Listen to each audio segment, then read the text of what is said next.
Will come to order. Without objection, the chair is authorized to declare a recess of the committee at any time.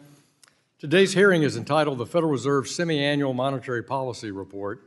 Without objection, all members will have 5 legislative days within which to submit extraneous materials to the chair for inclusion in the record. I now recognize myself for a 4-minute opening statement. First, let me welcome our witness, the Honorable Kevin Warsh, in his first appearance before Congress as our new chairman of the Federal Reserve. Annual inflation is still running above the Fed's 2% target. One only need to recall the bitter experience of double-dip inflation from the 1970s and early 1980s and the actions of then-Chairman Paul Volcker was forced to take to defeat it, to know why this second surge needs to be stopped. There's no more punishing tax on American industry or on the hard-working, innovative citizens of our nation than inflation. In its first statement under your leadership, Mr. Chairman, the FOMC said that it, quote, will deliver price stability, close quote. Congress expects the Fed to remain focused on that mission and keep it until price stability is achieved. Today, we face the consequences of some of the Fed's former choices. In August 2020, the Federal Reserve adopted a flexible average inflation targeting framework in which it decided to allow inflation to run, open quote, moderately above 2% for some time, close quote, after periods in which it had been running persistently below 2%. This framework, combined with the irresponsible fiscal policy and a slow response to inflation that began in March 2021, led to an inflationary surge the likes of which had not been seen since those early 1980s. In 2025, the Fed wisely abandoned its flexible average inflation targeting framework. Going back further today, we will also review the consequences of the Fed's experiments with large-scale purchases of treasuries and agency mortgage-backed securities, better known as quantitative easing, or QE. Though perhaps justified in its first round during the immediate onset of the 2008 global financial crisis, long past that crisis, the Fed repeatedly expanded QE, with the cost of each successive round of QE higher and benefits lower. And while the emergency facilities in QE were resurrected in early 2020 in response to the unknown economic and social ramifications of the COVID-19 pandemic, yet with a clear V-shaped recovery well underway, those facilities and policies were not ended and promptly phased out. The result of these decisions was a Fed that held a quarter of the federal debt in 2022, and though that share has decreased, it still creates incentives for fiscal policymakers to avoid the tough decisions on debt and deficits today and leave the consequences to our kids and grandkids. You've said recently that inflation is a choice. I want to echo this and say that debt and deficits are also a choice. For years, the Congress chooses unrestrained deficits and out-of-control debt and has repeatedly drafted the Fed into being an enabler. Both, in my view, have to stop. Turning to the Fed's regulatory and supervisory policy in the recent past, the Fed is engaged in mission creep, resulting from political capture by certain partisan actors attempting to accomplish policies through the Fed on which they cannot build a consensus and pass through the Congress. From crusades against digital assets to trying to make the Fed a climate regulator, these decisions took the Fed far beyond the boundaries that Congress has authorized in statute. It's not the Fed's role to make decisions for the American people on major questions of political or economic significance.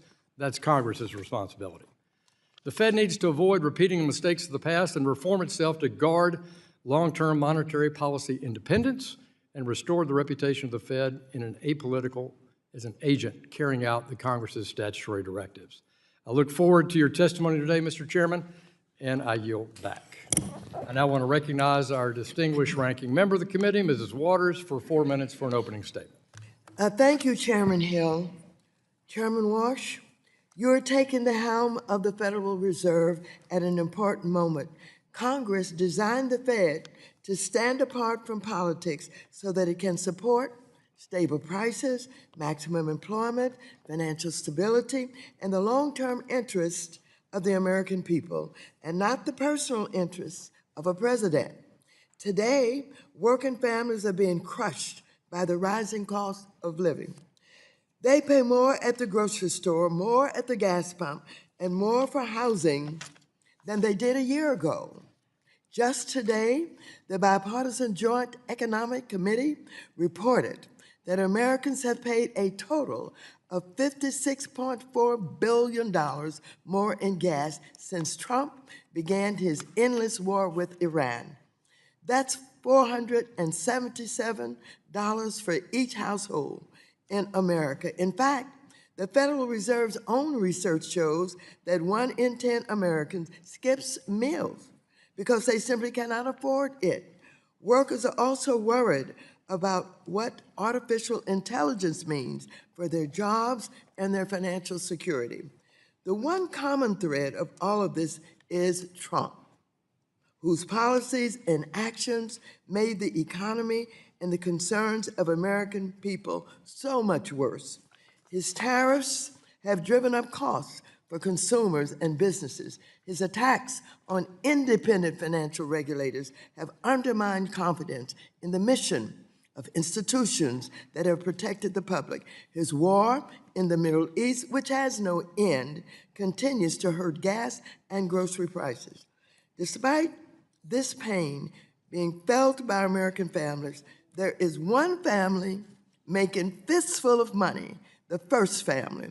The Trump family has earned more than $2 billion since Trump returned to office, primarily from new crypto ventures that Trump's administration is supposed to oversee. Yet instead of addressing these growing conflicts of interest, Republicans are legitimatizing all of them.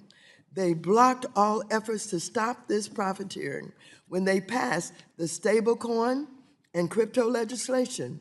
Chair Warsh, I understand you have committed to divesting all of your financial assets to avoid conflicts of interest. That should also be the case for the President of the United States of America. Turning to the Federal Reserve, Trump has repeatedly attacked your predecessor, Chairman Jerome Powell, because he refused to kiss the ring and bend monetary policy to the president's demands. His administration continues to try to remove your colleague, Governor Lisa Cook.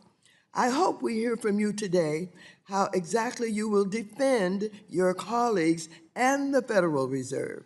You should also take no comfort in the Supreme Court's shielding the Fed when it overturned Humphrey's executor.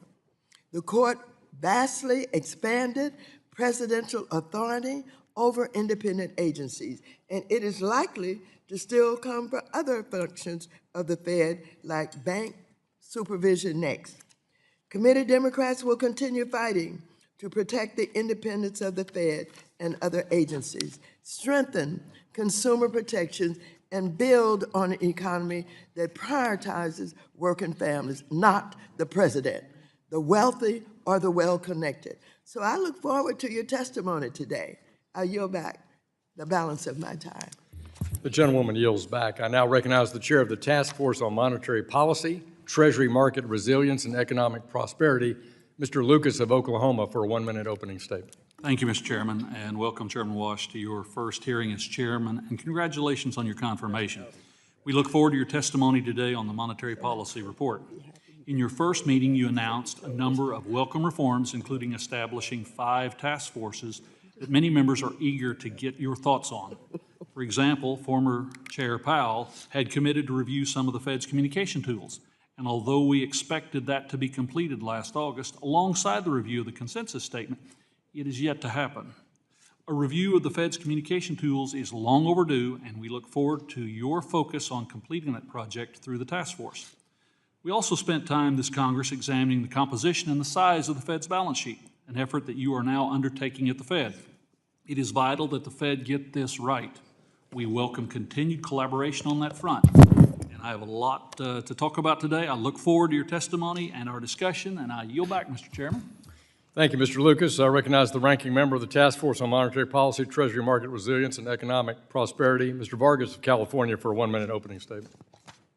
Thank you, Mr. Chairman, and Ranking Member Waters for calling this hearing. Further, thank you, Chairman Warsh, for coming before this committee, especially so early on after being confirmed. Public service is a noble undertaking, as you know, so thank you once again for taking it on. We appreciate it. I enjoyed our conversation last week, and as ranking member of the Task Force on Monetary Policy, Treasury Market Resilience, and Economic Prosperity, I will remain vigilant of the actions you take as chairman. The independence of the Federal Reserve is my top concern. No influence from the president or others to raise or lower interest rates whenever they want to. That independence is one of the essential pieces that maintained the strength and reliability of the U.S. monetary policy. I encourage you and the entire Federal Reserve to keep that independence for the betterment of all of us, not just a few. With that, Mr. Chairman, I yield back. Gentleman yields back. Today, we welcome the testimony of the Honorable Kevin Warsh, Chairman of the Federal Reserve Board of Governors. Chairman Warsh, we thank you for taking time to be with us today. You'll be recognized for 5 minutes to give an oral presentation of your written testimony. Without objection, your testimony will be made part of the record. I now recognize you for 5 minutes. Thank you very much, Chairman Hill, Ranking Member Waters, other members of the committee, good morning. It's a real privilege to join you. At my very first appearance here before this panel, I'm particularly honored to represent my superb colleagues from the Federal Reserve System. In submitting the monetary policy report, as is our obligation and our duty, I think of a long line of central bank chiefs that have appeared in this very room before Congress in keeping with the Federal Reserve Act. One of the largest figures in Federal Reserve history is Alan Greenspan, who passed away about a month ago after a century of life. We at the Fed recall the chairman's strong and steady leadership, his strong hand, in a period of rapid economic change. And today we honor his memory.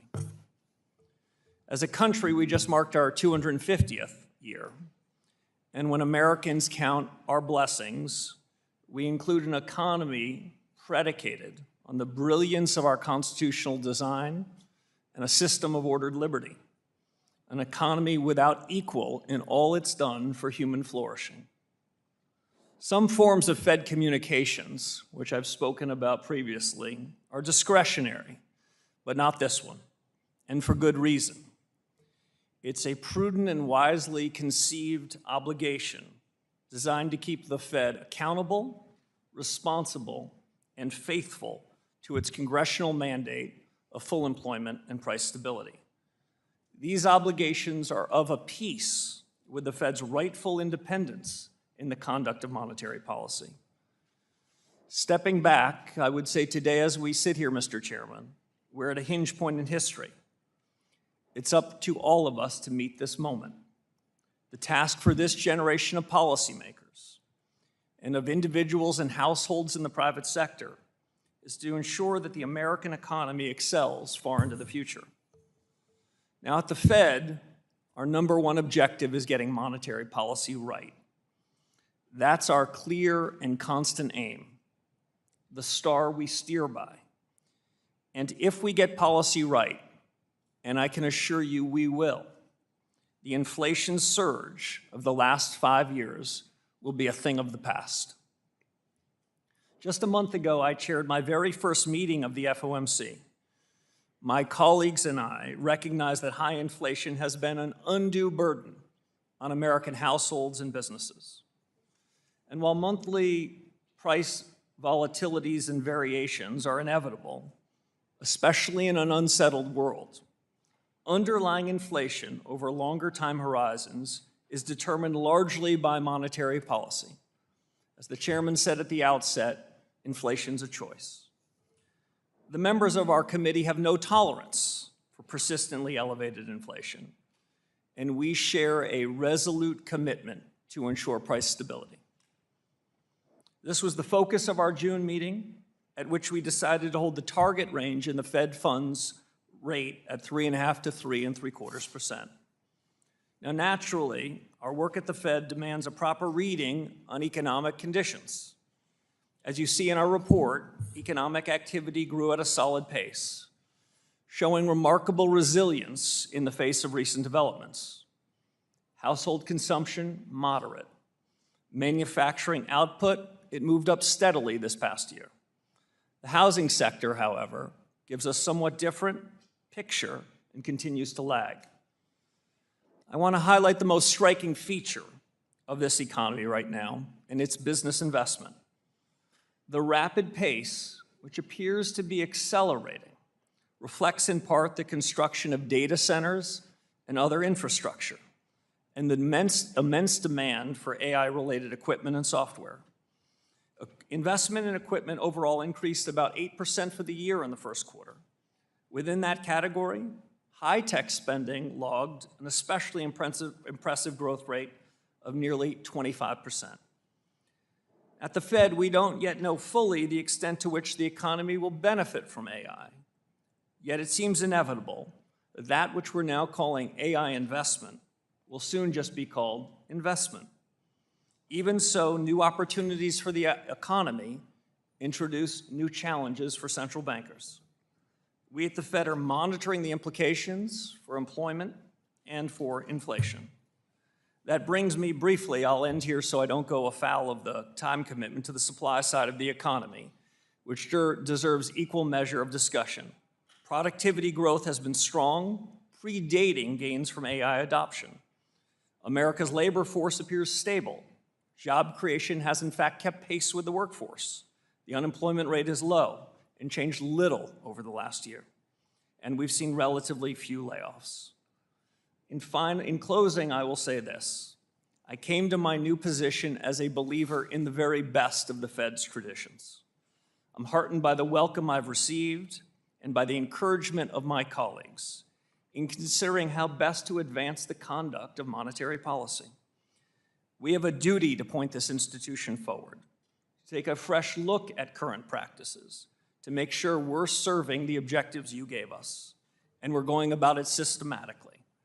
I've appointed task forces that you've already referenced in 5 key areas to improve the broad conduct of monetary policy. 1, Fed communications. 2, our balance sheet policy. 3, our use of existing data sources.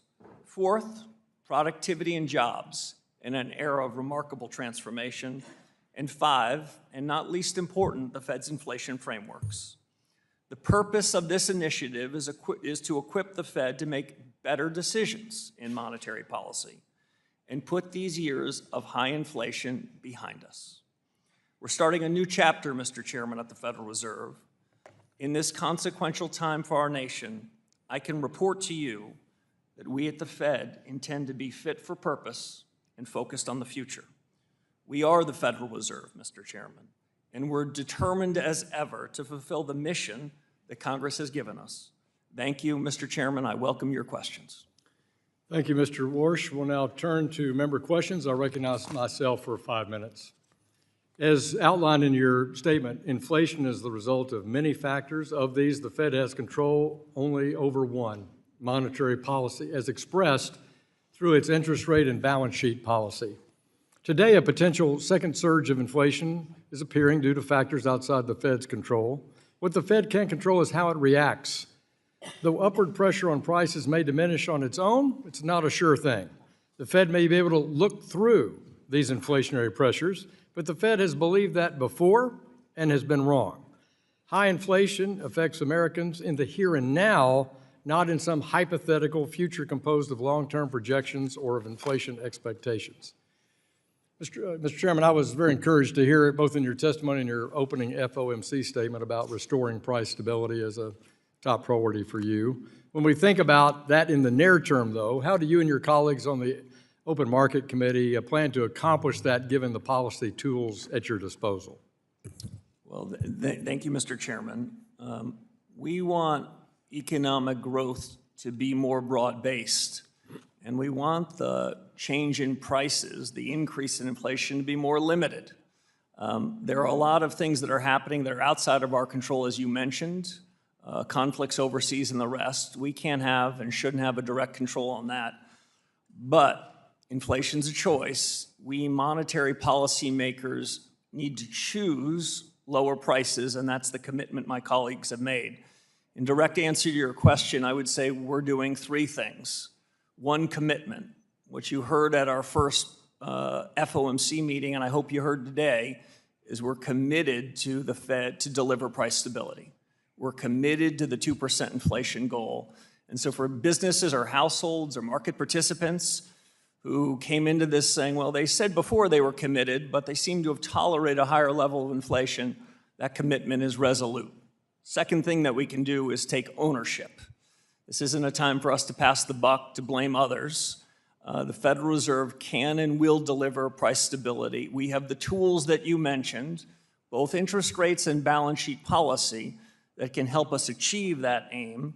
And we have the tools to deliver that. So it's a function of commitment, responsibility, and tools, and we're 3 for 3 and we'll deliver. Thank you. I referenced in my opening statement about the 2020 decision on tolerating higher inflation and that it's now been abandoned by the board.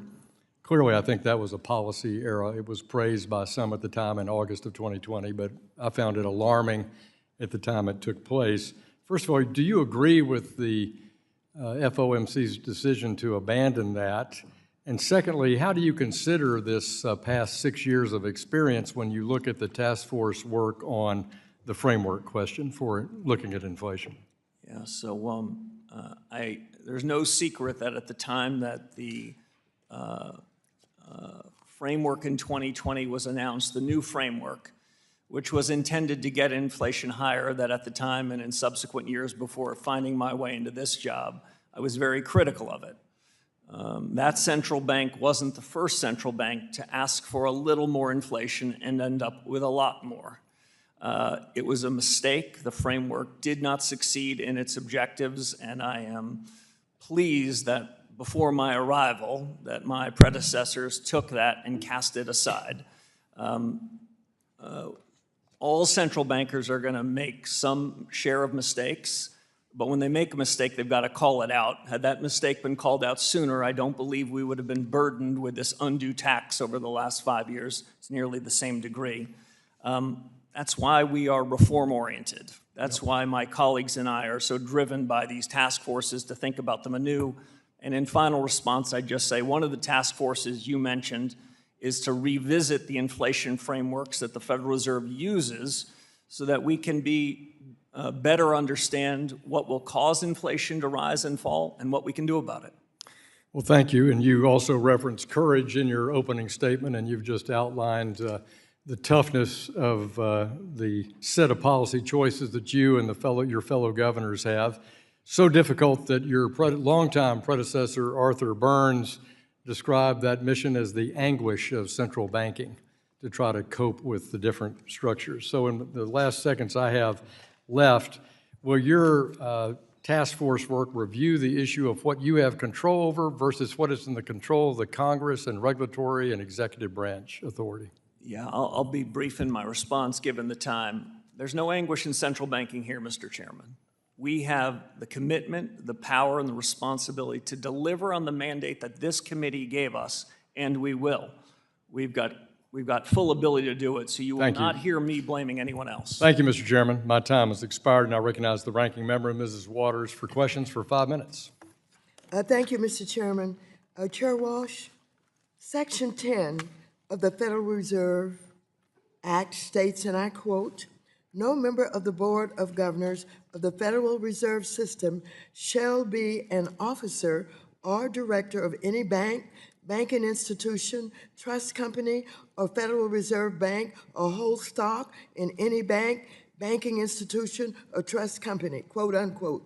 This prohibition ensures there's no conflict of interest arising from your role in making decisions as a regulator that could lead to your personal profit. Yes or no? Do you think that's a sensible prohibition?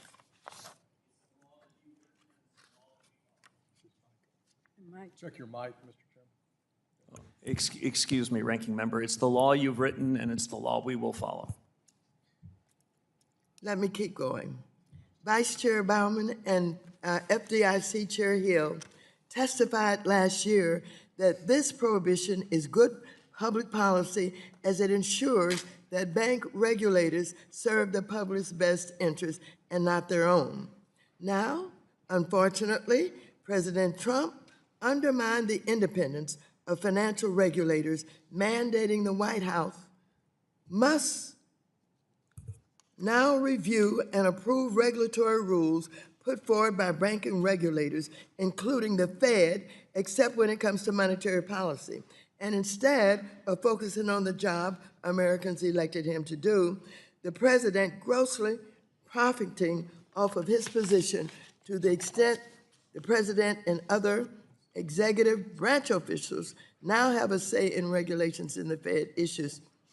Chair Warsh, should those officials be prohibited from owning any businesses where they have a role in regulating them, whether it is crypto company or bank or anything else? Yes or no? So, Ranking Member Waters, I don't mean to disappoint you, but we're going to stay in our lane at the Federal Reserve. The more we stay in our lane, the more we stay out of politics. The rules and obligations for others outside the Federal Reserve are not something at which I feel it's appropriate for me to opine. I have here President Trump's most recent financial disclosure, which shows that Trump made billions of dollars in the first year of his presidency, the bulk of which came from his family's crypto businesses, all while he is responsible for overseeing the agencies regulating crypto. This is an egregious conflict of interest, and Congress must put an end to it. Now, I want to just show you, in case you haven't had time to look yet, that this is the president's disclosure of his financial interests. This is, how many pages? 900. This is 900 pages of financial interest. When you have time, I want you to go through them so that you'll know and understand exactly what I'm talking about. So let me ask you, do you believe we must put an end to it? Ranking Member, you've given us a big job. We've begun in 6 short weeks to tackle the big job, and I'm focused on that. Well, let me just go further with the prediction markets. I'm deeply concerned by the potential for regulators to profit from the use of material non-public information on prediction markets. There's a pattern of insiders appearing to profit ahead of market-moving Trump administration decisions, like when officials with close ties to the administration make trades prior to major tariff announcements. Chair Warsh, what oversight does the Fed conduct over its employees with regard to insider trading? And given the rise of prediction markets, is the Fed increasing its oversight for its employees profiting from the use of material nonprofit information? Ranking Member, at the end of my very first week on the job, I sent a letter to the 23,000 employees of the Fed, reminding them the best of the Fed's traditions, which is our culture. And included in that culture is integrity. Included in that culture is ensuring that we abide by the law and the very highest standards. That's a commitment that we've made to each other and will make to you. Well, thank you. Chair Warsh, in 2019, I posed a simple question to former Chair Powell. I asked, if you get a call from the president and he said, I'm firing you, pack up and it's time to go, what would you do? Chair Powell said, of course, I would not do that. The answer would be no. Gentlewoman's time has expired. I asked further, he does not want me to go any further. Do you think the president doesn't have the He can authority? answer that answer, he can give you an answer in writing, and I'm sure he will do I want that the in a public to timely hear. way. Thank you so much. The chair recognizes the chair of our task force monetary policy, Mr. Lucas of Oklahoma. You're recognized for 5 minutes. Thank you, Mr. Chairman. And Mr. Chairman, I want to start off discussing these task forces you've created. Clearly, Chairman Hill's monetary policy task force idea is catching fire as we see this go across the landscape. What do you anticipate the result of the task forces to be? Can we expect public reports or other documents? How do you envision presenting the results of these findings, Mr. Chairman? Thank you very much. Right now, they're in discovery mode. I've given the 5 task forces a tall task to go back to first principles, see what we're doing, see what can be improved upon. They were starting with a blank sheet of paper, and you had a highly credible central bank running the most important monetary policy in the world. What would we do? Are there existing practices we could improve upon? Are there hard questions we could answer? The changes in the economy relevant to that? In terms of disclosure, we're going to make sure that the external independent task forces which are staffed by some superb Fed staffers, that they get to share their views first with the decision makers. There are going to be 19 of us around the table that are committed to listen to them with an open mind and make decisions. But there's going to be nothing held in secret here. This is a public discussion on these 5, and I'm happy to share the results and the thinking periodically between now and the end of the year, at which point I hope we've got some real conclusions. Of course, the committee task force is very sensitive on this thing. Let's move to the communications and balance sheet. A concern I raised with your predecessor is the potential for confusion on the purpose of adjustments to the Fed's balance sheet, absent clear and frequent communication. For example, the trading desk announced yesterday it's continuing the $10 billion in bill purchases this period, presumably to maintain ample reserves. I understand not wanting to preempt the work of the communications task force, but can you share your thoughts on balance sheet policy communication? Will you make it clear to the markets when shrinking the balance sheet is intended to tighten monetary policy rather than a deregulatory effort to avoid market distortions? Yeah. You raise a couple of very good points. First, that some of the boundaries of these task forces will overlap.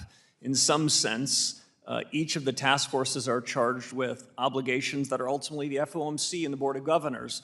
So the communications task force and the balance sheet task force, there might be some overlap in their work. But let me cut to the chase. The balance sheet policies since the global financial crisis when I last served, the balance sheet regime has changed quite significantly. The size and duration of assets the Fed's holding have changed massively.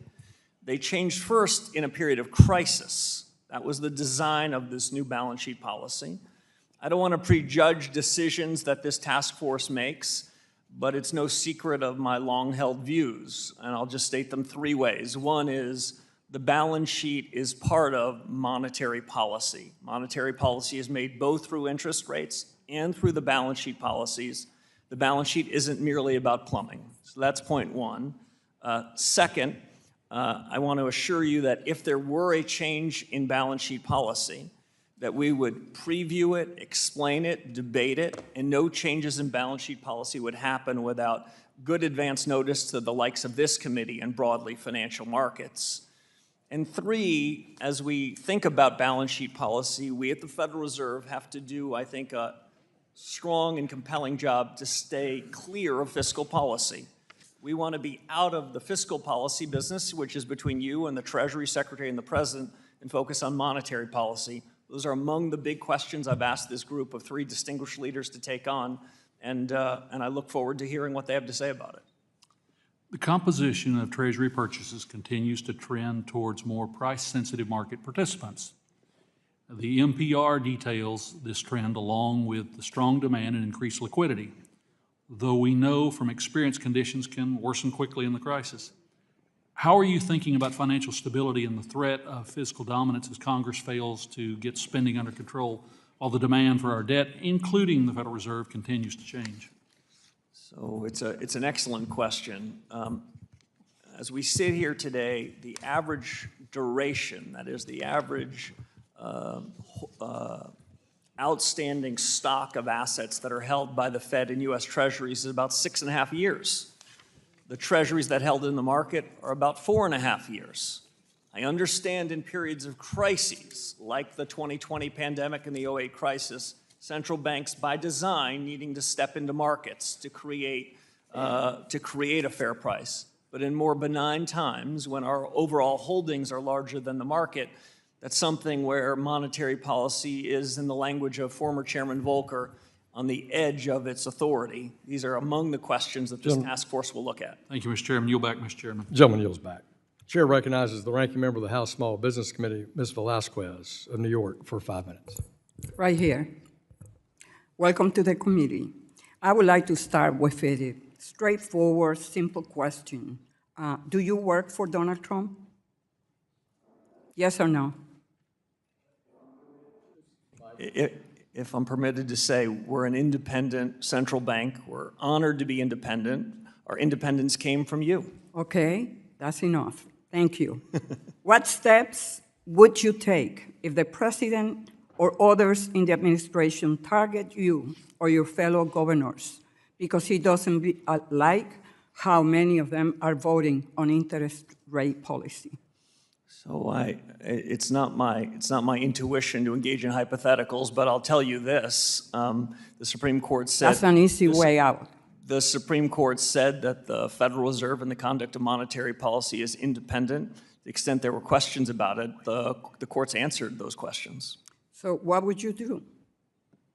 I would continue to do my job. Okay, good.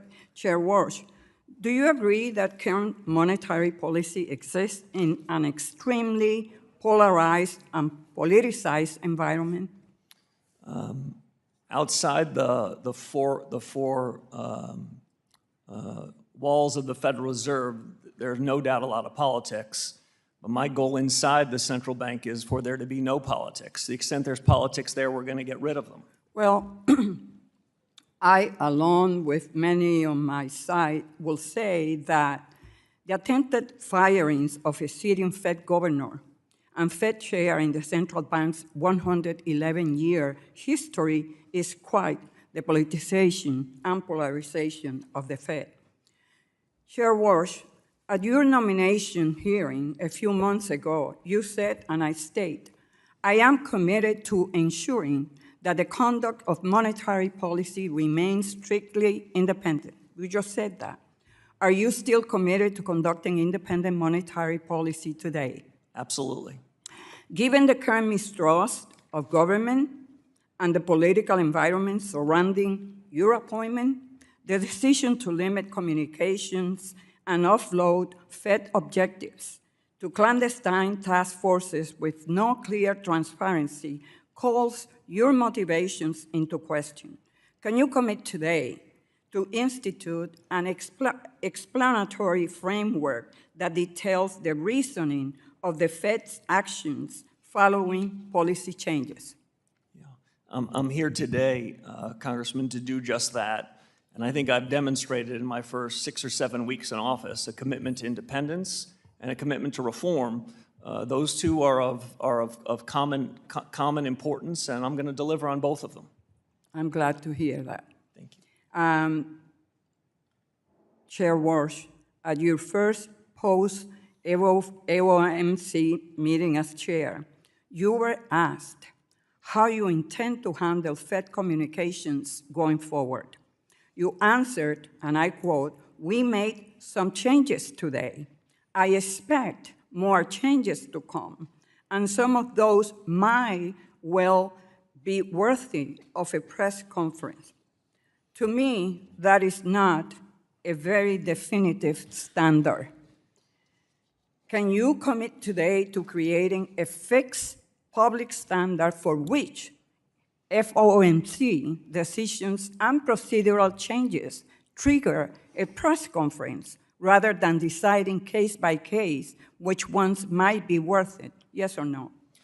So if I can be a slightly longer than yes or no, the last 63 months, maybe 64 months of high inflation above the Fed's objective suggests that it is immediately important to think about reforms, including in communications, and that's what we're going to do. I don't expect any of the change in communications to be about hiding the ball. The purpose of a change in communications is to do one thing right, which is to get monetary policy right. I hear you, but are you instituting any standards that will qualify for a press conference as a worth news for the public and hear us in Congress? So in a word, yes, and we have a task force that's going to help us think about how to do that and do a better job of getting policy right and making sure that you know what we're doing and why. Can you give me a single objective or criteria right now on how you will determine whether or not a change at the Fed is significant enough for you to hold a press conference on it? Mr. Chairman, I'd invite you to answer that question in writing, please, for the gentlewoman from New York. Chair recognizes the gentleman from Texas. Mr. Sessions, you're recognized for 5 minutes. Mr. Chairman, thank you very much. Chairman, welcome. We're delighted that you're here. This is your first time here, but you'll get used to coming back. You'll be here twice a year, so your report to Congress is important, and we do count on the factual nature of that. I'd like to refer, if I can, to 3 questions and allow you to speak instead of myself most of the time. Number one, housing interest rates, that would be on page 21 and 37. Then understanding better the agricultural stability of that marketplace. I represent a hugely agricultural district. And second, or lastly, the labor market outlook, that's page 16. I'll let the gentleman please move forward, and I'll prompt you now on the first one, housing interest rates. You would please talk to us, your view of that. It's higher than what I want, but you're the person that's in the seat today. So as I mentioned in my opening statement, prepared remarks, the economy is solid. Financial markets look like they're in very good condition. But when we look at housing markets, the story is much more uneven.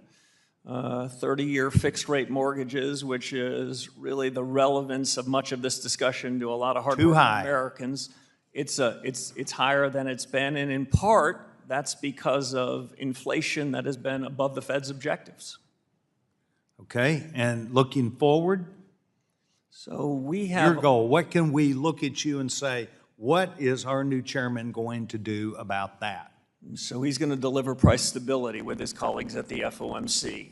And what we can do in making sure that people are confident that the change in prices is at such a level they don't have to think about it and they don't have to talk about it. That is consistent with long-term Treasury yields being lower, and that's also consistent with mortgages being more affordable. Well, I agree with that, and I'll look forward to that. Agricultural outlook, as you know, farmers, the farm economy is going through some changes. Your viewpoint on that? Yeah. As you know, the Fed does not target particular sectors, but that doesn't mean these sectors aren't incredibly important. The housing economy matters to the economy, the overall economy, and so does the ag economy. It's the breadth and diversity of the U.S. economy that gives it its strength. It's the dynamism of what's happening in each of these sectors, including in agriculture, that gives us great comfort that economic growth can be materially higher than it is. We are not afraid of productivity-led growth, and that's not unique to AI. That's across all sectors of the economy. As I mentioned to Chairman Hill, we're looking for growth to be broader and the change in prices, the inflation in prices to be more limited. Agriculture is not immune to either of those developments. Well, the Agriculture Secretary has been added to some of your important committees to make sure there's discussion. I hope that you will listen to her. It is important for you to understand that when people talk about the stock market or investment, farmers and ranchers look out in their backyard at the cost of their equipment, at the cost of their land, at the cost of things. They don't have a stock market. They have their own investment. And I think that the Secretary can be there to completely continue to remind you of that. Labor market outlook really looks good. Page 16, sir, your take. Yeah, so the labor market has been remarkably resilient. The increase in nominal wages has been solid. You might have heard in my comments at the beginning of this a bit more focus on the price stability part of the mandate. I want you to know, though, that there is no disfavored part of the legislative remit that you gave us. The dual mandate is your word to us that we're going to focus on price stability and on full employment. I intend to do just that, and if I could add one other thing, in my view, the two parts of the mandate are not in conflict. This is not an either-or proposition. The more we can do to deliver low and stable prices, the more we can get it such that people aren't worried about inflation, the more employers are going to want to hire more workers. So you gave us a remit. We take both parts of it seriously. As we look out the window now, the labor markets look to be in pretty good balance. We've got some work to do on the inflation front. Well, we in the One Big Beautiful Bill encourage people to go back to work. And that is why we do not tax overtime pay and why we do not tax what would be tips. We need to get people back in the marketplace. We hope you helped us out. Mr. Chairman, welcome to us. Mr. Chairman, thank you for your time. Gentleman from Texas yields back. Chair recognizes the ranking member of our Capital Markets Subcommittee, Mr. Sherman of California, for 5 minutes. Mr. Chairman, first I want to commend you for looking to improve the data on which you base your monetary policy decisions. Up until now, we've relied on survey data as a substantial part of that. And increasingly, Americans just don't voluntarily answer survey questions. I want to commend you for declaring your independence. We saw what happens in Argentina, Venezuela, and most notably Turkey when federal central bank independence is eroded. I would say ironically that had your predecessor caved to Trump and lowered interest rates below what economics would call for, we would have much higher inflation today, and that would have been bad for Americans. It would have been absolutely terrible for the Republican Party. So the independent, your agency has saved Donald Trump from himself. And finally, I would say don't rely on this distinction between the Cook and the Slaughter cases. The idea that every congressionally created independent agency isn't independent except yours, you don't want to be relying on that. The distinctions the court makes between your agency and every other agency are rather weak historically. Our capital markets support our business expansion and our economy. Money market funds are an important part of that, buying short-term commercial paper from corporations. Our payment system is designed to meet the needs of honest Americans. That's why we have an anti-money laundering, know your customer rule that makes it a bad system for drug dealers, sanctions evaders, et cetera. There's a rival to these institutions, and that is a cryptocurrency, which literally means hidden money, and is designed to, and then we have in particularly stable coins, which are just like a money market fund, except you earn zero interest, and everything is hidden. Now, the Federal Reserve established liquidity facilities to support money market funds in the last crisis. Will the Federal Reserve support cryptocurrency or stable coins if they face a run-on from investors? So, Congressman, thank you for mentioning many of those issues. We talked about a lot of them in your office, so I appreciate it. I still have the scars from the 2008 financial crisis. We all do. I still have the scars from the extraordinary efforts that my colleagues and I, under Chairman Bernanke's leadership, had to do. That is not something we want to repeat. Can you assure us that we need are that to you try will to mitigate not that. be bailing out stablecoin and cryptocurrency? So I don't want to, I can be more broadly than that. We do not want to be in the bailout business, full stop. But your predecessor did provide a liquidity function for money market funds. If, God forbid, we faced a similar circumstance in the crypto world, would you bail them out? So I want to be very clear. We're going to do everything we can to mitigate those sorts of extraordinary risks. If and when they were to come in the next 4 years, we want to be in a position we're not bailing out anybody, including crypto.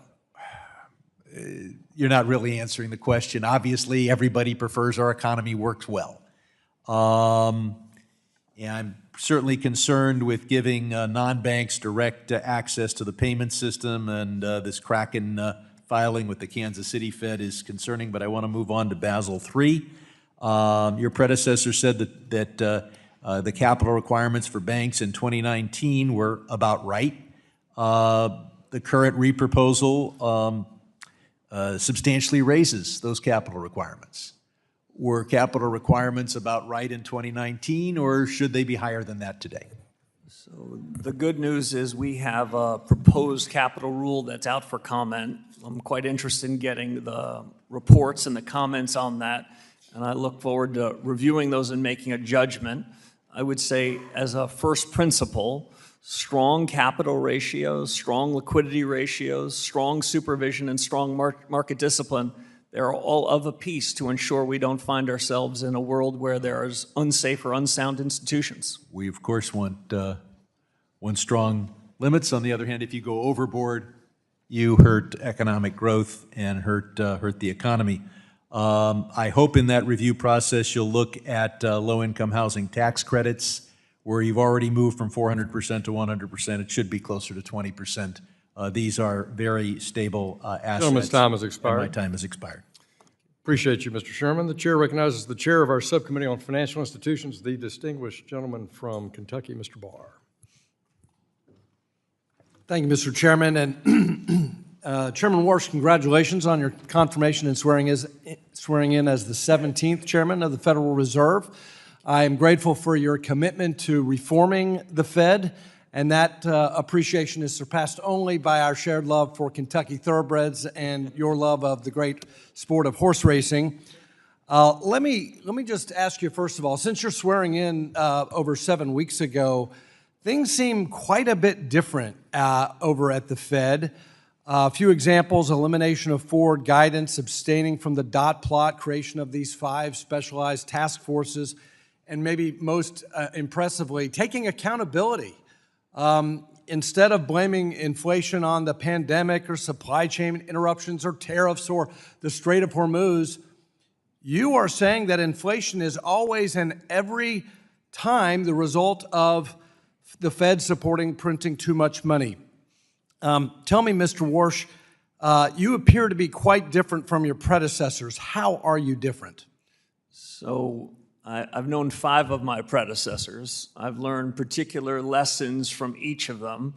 I can only be my own man. I served before at the Fed for about 5.5 years under Chairman Bernanke, and I learned a lot of things then. But you're right. In 6 weeks, we have caused, I think, a sea change in new thinking, the beginning of a set of reforms that are going to be put in place across at least 5 dimensions in monetary policy. And it's a broader discussion about reforms that will be forthcoming in everything we do, including supervision and regulation, where there's already been a good start, in payments and the rest. We made a lot of progress in 6 weeks, but I think it's important to use this opportunity wisely. The 63 months of inflation above target has been an unfair burden and has been a tax on the American people and businesses. We plan on getting rid of that tax. If that means we need a regime change in policy and we need new consideration of practices, some of which have been working, some of which haven't, that's what we aim to do, and we're just getting started. Well, I appreciate your commitment to being different. Let's talk about overhauling Fed communications. This from a Wall Street Journal editorial on June 15th. They write, "Few innovations since 2008 have been as counterproductive as the adoption of forward guidance as a policy tool.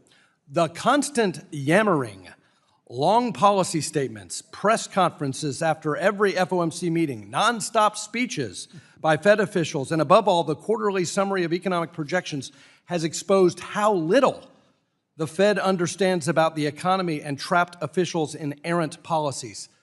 Chairman Warsh, why is it important to do away with the dot plot and end, once and for all, forward guidance?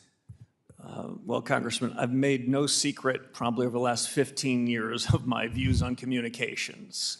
I think when central bankers speak like I am before you, it's either one under obligation, or in this case, under obligation and purpose, which is to share a set of new reforms so that American households and businesses might say to themselves, this is a regime change in policy. We're only beginning it.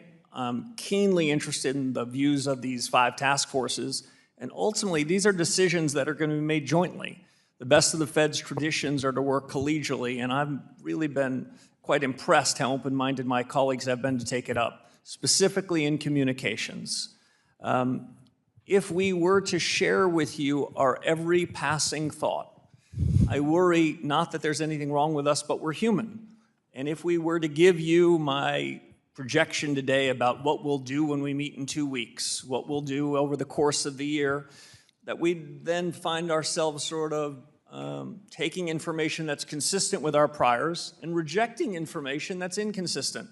It's not the way we want to do things. We want to get policy right, and I think being somewhat more circumspect in our communications, at least for me, is a better way of calling balls and strikes. Finally, thanks for your commitment on dealing with this mission creep. In recent years, the Fed has concerned itself with matters outside of its dual mandate, including diversity, equity, inclusion, climate change, and the like. That's why the Fed's joining the network of the greening of the financial system distracted the Fed from the very important job of price stability.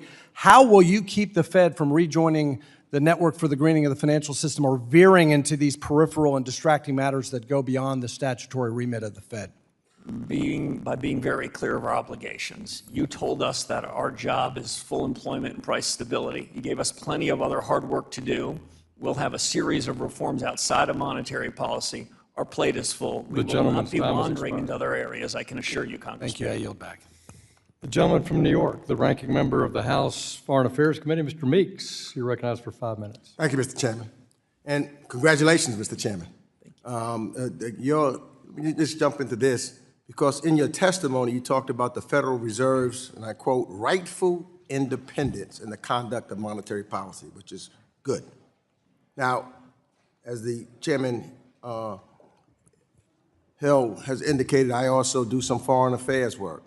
And I'm very concerned about what's taking place in the Strait of Hormuz and rising cost of gas, because we know that when those prices go up at the pump, it gives higher transportation and energy cost, and they work their way through the economy, generally making groceries, high-end household goods, et cetera. So it depends upon handling it. So if the administration's handling of the conflict with Iran contributes to another inflationary shock, will you make the decision you believe is in the best interest of the American people and the American economy in that rightful independent stance? Congressman, that is always our commitment, to make the best decision we can, consistent with the remit and our understanding of the world. And as I said to the chairman at the outset, we'll deliver price stability. So, and that's, still based upon what we've seen from the president thus far. Now, I just want to be clear, make sure that, because I got to be clear on this, that if the president publicly pressures you to pursue a different course than the one you believe is in the economic, that you believe the economic data supports, will you follow the president's wishes or follow the data? My commitment to you is to follow the law and follow the data, follow our very best judgment. And that's even if he publicly criticizes you for doing it. If you decide this is the way to go, this is what the data shows, and he publicly criticizes you and tells you how disappointed he's in you and all of that, will you still do what the data tells you to do? I will, Congressman. You ready for that? I'm ready to follow the law, and I'm ready for the Fed to deliver on the expansive remit that you gave us. I'll make only one other note. We have a wide lens. We're interested in what's happening in the war. We're interested in what's happening in military conflicts around. We have to take that all in, but then we have to shut the door and make our very best decision. That's what we're going to do in a couple of weeks, and that's what we'll do in the remainder of my tenure. Thank you. So now I want you to know that I support innovation, but I also believe that the Federal Reserve has a responsibility to protect the integrity of our payment system from political pressure and short-term enthusiasm. And I believe that the administration has made expanding access to fintech and digital asset firms a clear priority of his, but the Federal Reserve has long evaluated access to its payment infrastructure based on safety and soundness, operational resilience, and effective risk management, and the stability of the financial system. Not politics, not political priorities. So, can you, and what I should say this also, because what I'm concerned about is that there are firms that's connected to our nation's payment infrastructure that must have robust cybersecurity, fraud prevention, compliance, and operational controls, because failures can undermine public confidence in the financial system and leave consumers exposed to significant harm. So, my question is, can you commit that decisions about access to the Federal Reserve's payment rails will remain grounded solely in the Fed's independent assessment of systemic risk, safety, and soundness, and not political direction?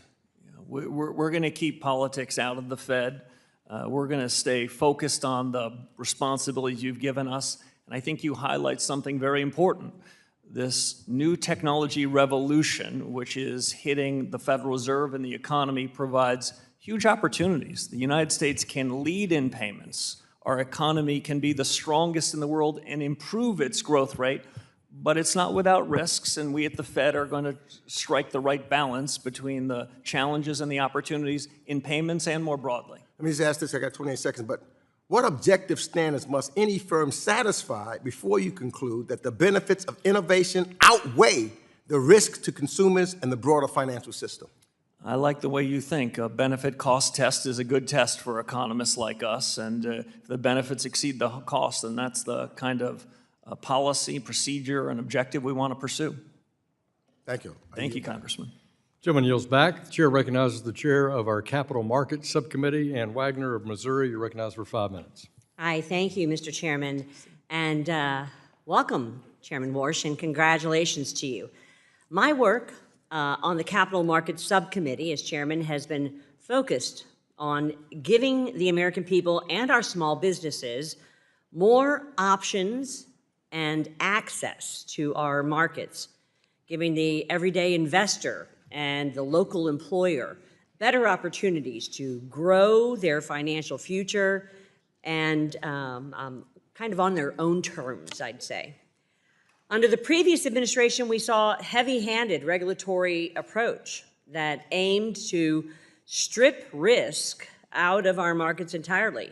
And time after time, the Biden-Harris administration pushed policies that limited financial freedom and stifled growth.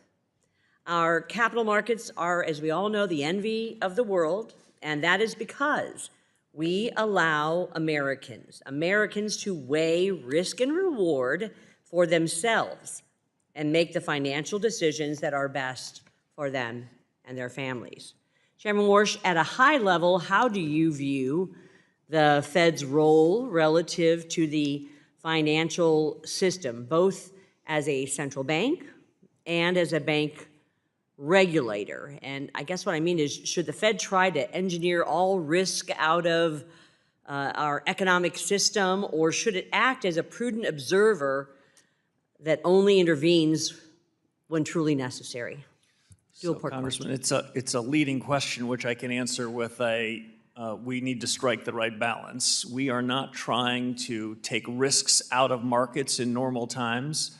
The economic growth that I mentioned to your colleague just a moment ago comes about because of a certain dynamism in our financial markets, which comes from a dynamism in the real economy. That isn't created by the Federal Reserve, but we can be a foundation with clear, steady policies, delivering on the remit that you gave us so that the American spirit and American economic growth can continue to be the envy of the world. Something on the top of mind for myself and certainly for my constituents in Missouri's 2nd Congressional District is the state of the economy, including the cost of living, job growth, and interest rates. Though it is often characterized as being tasked with a dual mandate, the Fed, in fact, has multiple statutory mandates, including stable prices, maximum employment, moderate long-term interest rates, and financial stability. When the Fed leans into one of these goals, sir, it can create ripple effects on the others, forcing a balancing act between competing priorities. Chairman Warsh, how do you weigh these different mandates and the trade-offs between them? So I'm a little different than some in the economics profession on that, Congressman. I do not think we have a cruel choice between stable prices and full employment. I think the mandate that you and Congress gave us are entirely consistent. If we can ensure stable prices, the American economy can thrive, businesses can hire more employees, and the dynamic economic engine we talked about can continue to be the envy of the world. I don't think we have to run a balancing test. I don't think it's an either-or proposition. We're in the business of doing what we can to ensure financial stability over a business cycle and financial cycle, and we're always in the business of ensuring stable prices and full employment. At different times, our focus, our lens has to turn to one of those priorities, but I think they're entirely consistent with each other. Which leads to my next point here. There are some who believe Chairman Warsh, that the Fed should be used as an everything regulator, where instead of acting as an observer of markets, the Fed attempts to actively manage them beyond its statutory responsibility. Chairman Warsh, how does this mission creep affect the Fed's reputation? And should the Fed take actions beyond those specifically authorized in federal law? We should follow the law. There is a tendency when circumstances get tough for any regulatory agency, any agency to go to the edge of their authorities, but that's when politics enter the door. My objective, the objective of my colleagues is to keep politics out, and the way we do that is we steer clear of things that we aren't authorized to do. Thank Gentlewoman's you. time has expired. My time's expired, and I think that's the answer we're looking for. I yield back. The chairman recognizes the ranking member of our subcommittee on digital assets, Mr. Lynch of Massachusetts, for 5 minutes. Thank you, Mr. Chairman. Welcome, Chairman Warsh. Good to see you. My congratulations.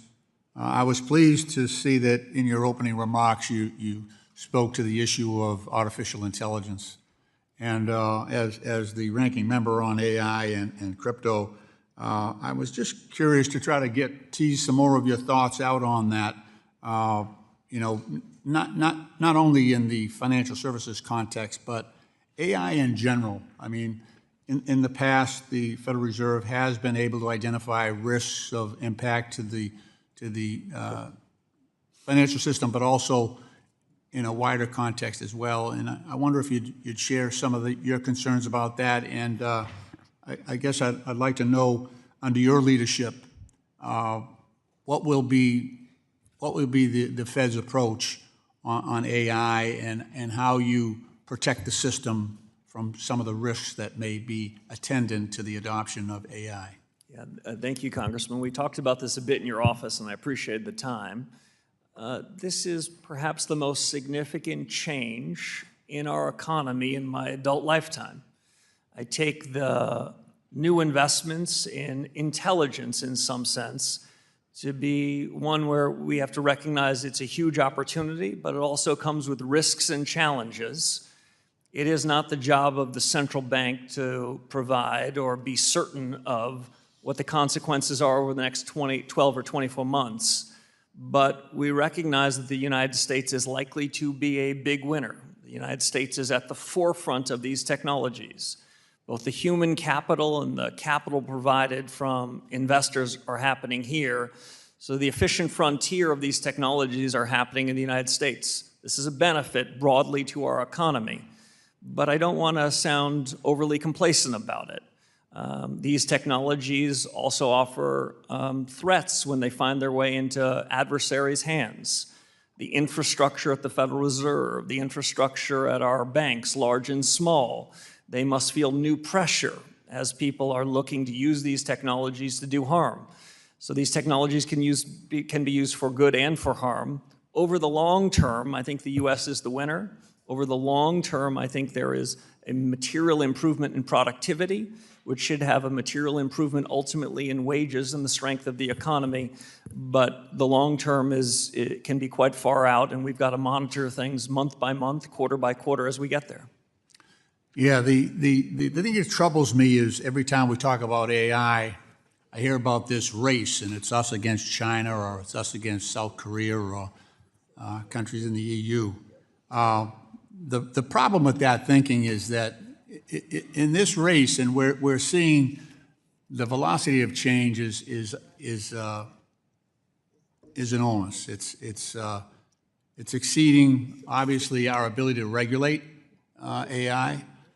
At the end of the day, I don't see the United States as the winner. I don't see China as the winner. I see artificial superintelligence as the winner. That's where we're rushing along this course, and at the end of the day, we're creating either us, and it doesn't matter whether the creator of artificial superintelligence is a good guy or a bad guy, or a good gal or a bad gal. That superintelligence itself will be the entity that we have to confront, and I just worry about the broader impact of what's going on right now. There's tremendous resources, as you know, being poured into AI. I just hope that the course of regulation does not meet the same fate that the regulation of crypto did, where the crypto industry spent close to $250 million up here on Capitol Hill, and they got the bill they wanted. If that happens with AI, we are in serious existential trouble, not only in this country, but in this world. And I do believe that the Fed, in your position, has influence, has the ability to seek out those dangers that others may not identify. And I just ask you to please consider your role and the resources that you have, that maybe you can put a task force together to look at the broader implications of the adoption of AI. They can't even show us, they can't even explain some of the things that they're using right now. The explainability gap is enormous, but I welcome you. I wish you the best. I really do. I wish you the best for all of us. Gentleman's time has expired. I yield back. Chair recognizes the gentleman from Georgia, the Vice Chairman of our Financial Institutions Subcommittee. Mr. Loudermilk, you're recognized for 5 minutes. Thank you, Mr. Chairman. And Chairman Warsh, welcome. Thank you for being here, and Godspeed with the position you now have, and we wish you the best of luck. Thank you. First, I want to talk about Operation Choke Point. As you are fully aware, Operation Choke Point 2.0 involved partisan actors at the Fed using, quote, reputation risk as a means to target and debank firms and individuals in the digital asset ecosystem. The energy industry and really anyone that partisan actors at the Fed believed unworthy of a bank account or loan. This was especially egregious given the fact that the Fed does not have a statutory authority from Congress to supervise for reputation risk.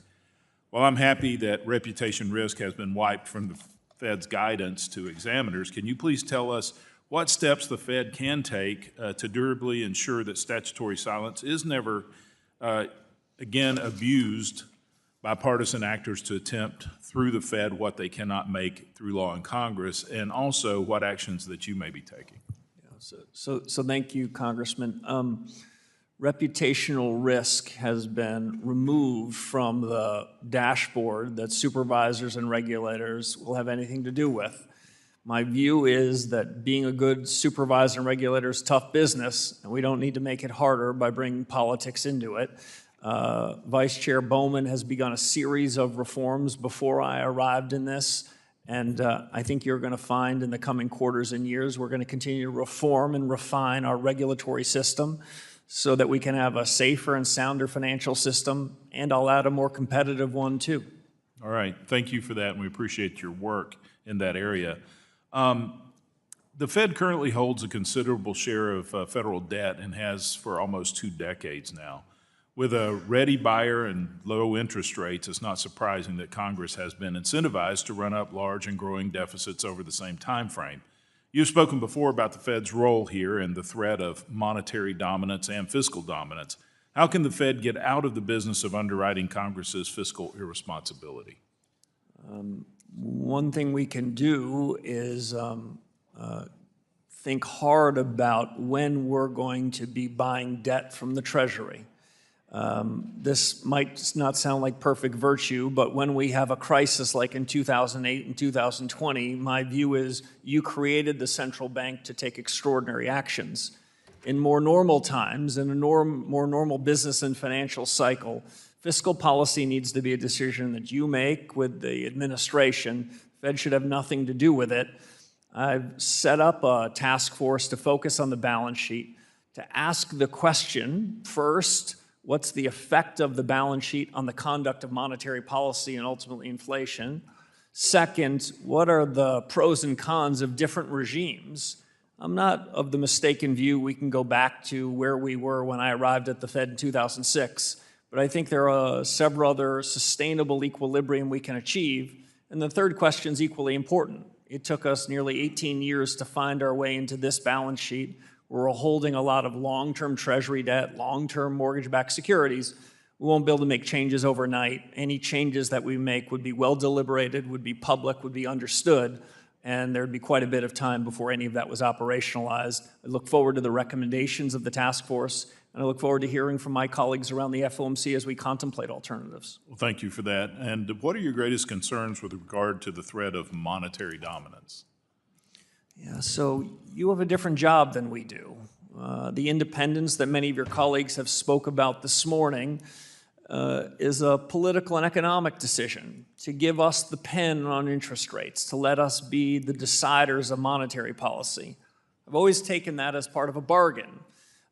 You're giving us independence in that, and my judgment is we should be staying out of fiscal policy. We shouldn't be weighing in, no matter how tempting it might be, either directly by buying assets that have some flavor of fiscal policy, or by opining on subjects that really isn't our business. We're going to try to stick in our lane at the Federal Reserve.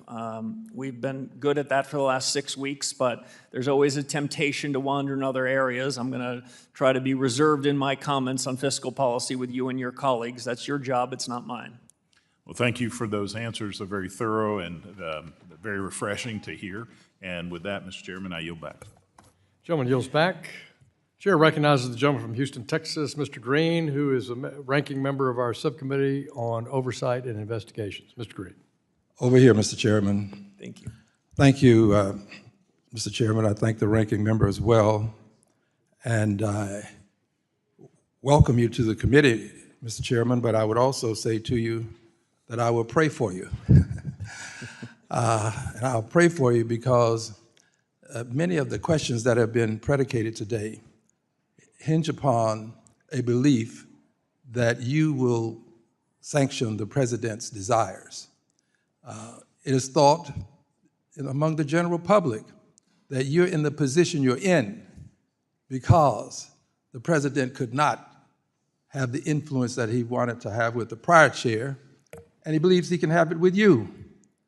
So I hope that you will stand firm and honor your commitments that you're making, though some of them are not firm commitments as I understood your language. You indicated that you're interested in war. I appreciate this, but I believe you should also be interested in speculative bubbles. My assumption is that you are. Are you interested in bubbles, speculative bubbles, Mr. Chairman? We've got a wide lens. We spend a lot of time thinking about what's happening. I'm going to take that as a yes. Now, given that you're interested in speculative bubbles, let's just talk about a bubble that occurred. President Trump's meme coin, $Trump, profited an average of $1.74 million per day over his first year. $1.74 million per day. This amounted to approximately $636 million in total royalties and licensing fees generated at its launch. While this was happening, during that same period of time, nearly 1 million investors lost a combined $3.8 billion. This is because that meme coin lost value, dropped precipitously in value. It was a bubble, by the way. It is nothing. Anybody who's listening to me, if you've invested in a meme coin, you've invested in nothing. Zero. In a righteous world, it would be illegal. But given the Secretary of the Treasury that we have currently, it is not. And that's very unfortunate. SEC, the Secretary of the SEC, it is not. I think that we should concern ourselves with these speculative bubbles. And whether you like it or not, you have to concern yourself with it because when you lower interest rates, you lower the rates such that there's more capital available for people to use for speculative reasons. So you have to be concerned about it whether you want to or not, because you don't want to see a speculative bubble. Can I have your assurance that you will be concerned about these speculative bubbles, Mr. Chairman? So, Congressman, we want a resilient, strong, safe financial system, and we are looking at financial markets and we're looking at the real economy to make sure we deliver on what we can Some of these other subjects are really more in your purview and responsibility than They're in my mine. purview, excuse me for interrupting, but I have to. They're in my purview, but only because I choose to have them in my purview and I make an issue of them. I have to vote on them. But they're in your purview too because you decide whether the rates go up or down. And if you lower them, then people can engage in these speculative bubbles, such as the Trump meme coin, and they can lose a lot of money. Losing billions of dollars while the president makes millions on a daily basis. This is the epitome of ridiculosity. At some point, we all have to take a stand, Mr. Chairman. This is going to be your opportunity. You're going to have to take a stand at some point because this president is interested in making money. He puts money ahead of the people of this country. The people of the United States of America are secondary when it comes to the president. They may even be tertiary or quaternary, but they're not first. And at some point, you're going to have to make a tough decision as it relates to this president. Look, I'm not going to prejudge you. I'm going to assume that given your statements and the latitude that the Supreme Court has given you, that you'll make the right decision. But you're going to have to be concerned about a speculative bubble, especially as it relates to crypto. This is something that we'll all have to address. I thank you very much. Gentleman yields back. Chair recognizes the Vice Chairman of our full committee, Mr. Heisiger of Michigan, for 5 minutes. Thank you, Mr. Chairman, and Chairman Warsh, congratulations. I join many of my colleagues in seeing you there as a very positive thing. In late 2021 and 2022, as has been referenced by a few others, the Fed had recognized inflation was not transitory. I'm reminded of actually a hearing we had where we had then Secretary Yellen, former Fed Chair Yellen, sitting next to the then current Fed Chairman. And when I brought up the question about whether it was transitory, they did not have the same answer. And it was interesting seeing how that lag, and it sort of played into the fear that many of us had that there had been more to this foot dragging coming out of the Biden administration. The quick question is, while the appropriate speed of a response depends on what is driving inflation, I think you would certainly agree.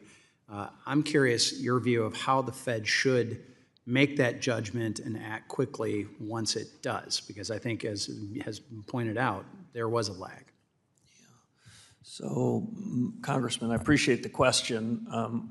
We only look to the past for lessons learned. We're not trying to relitigate the decisions that are made of our predecessors, but the reforms that I've already announced in communications, the task forces that have been established, are an attempt to make the conduct of monetary policy better, swifter, more sound, so we can deliver price stability. Our number one objective is to get policy right, and my judgment, as I said to one of your colleagues before, is that demands an open mind. That means not pre-committing to decisions before we take it up inside the four walls of the Federal Reserve. And so you'll hear from me a lot less forward guidance and a lot of listening. Generally, as a practice, what we're going to try to do, especially at the beginning, is deeper, more serious discussions among us, fewer pronouncements. So I appreciate you don't want to relitigate the past, but I do think, as we all know, we also learn from history. And during the previous administration, the Fed took some pretty major regulatory actions, some within its statutory authority, and in my view, maybe excessive, but others that were clearly beyond what Congress had really authorized. And you know, everyone agrees a safe and sound banking system is essential to monetary policy, the economy, and the American people. But when the Fed exercises exceeds its statutory authority or reinterprets old laws to claim new powers, that to me is mission creep. Can you assure us that future bank regulatory proposals will respect the important procedural guardrails established by the Administrative Procedure Act The APA has been, in many ways, trampled, I believe, which often received only nominal consideration under the previous administration. How are you going to handle this? So we're going to follow the law just as you say. You've established a set of laws. There's a set of regulations by which changes in supervision and regulation, changes in guidance can be made. We intend to follow them with an objective, as you mentioned, of a safe, sound, and again, I'll add, competitive banking system. There's a huge strength for the United States, and our banking system is stronger and more resilient than most around the global economy. Expound a little bit about your views of the importance of a banking system to the American people and the benefits to them of a Fed sticking to the authorities that Congress has given it, and rather than going far afield. Yeah, so we've got to keep politics out of the Fed. Politics can find their way into the Fed through any of the range of powers that you've given us. Our supervisors and regulators have a lot of authority over the thousands of banks that are regulated in the United States. Explicit authority and also authority when they knock on the door and they ask a series of questions. One of the great strengths of the U.S. economy is the diversity of institutions we have in the banking business. Most of the G20 counterparts we have, they have a handful of banks. They're implicitly backed by their government. One of the untold strengths of our economy is the diversity of our banking system. We've got regulators that need to ensure that the regulation and supervision are tailored to what happens in those institutions. One size fits all might work for other countries. It doesn't work in the U.S. And the vision I have, Congressman, is liquidity and credit that comes up from the real economy through the banks. Thank you. And gets aggregated, not top-down liquidity provided by the Federal Reserve. Thank you. I yield back. Thank you. Chair recognizes the ranking member of our subcommittee on housing and insurance, Mr. Cleaver. You're recognized for 5 minutes. Thank you, Mr. Chairman.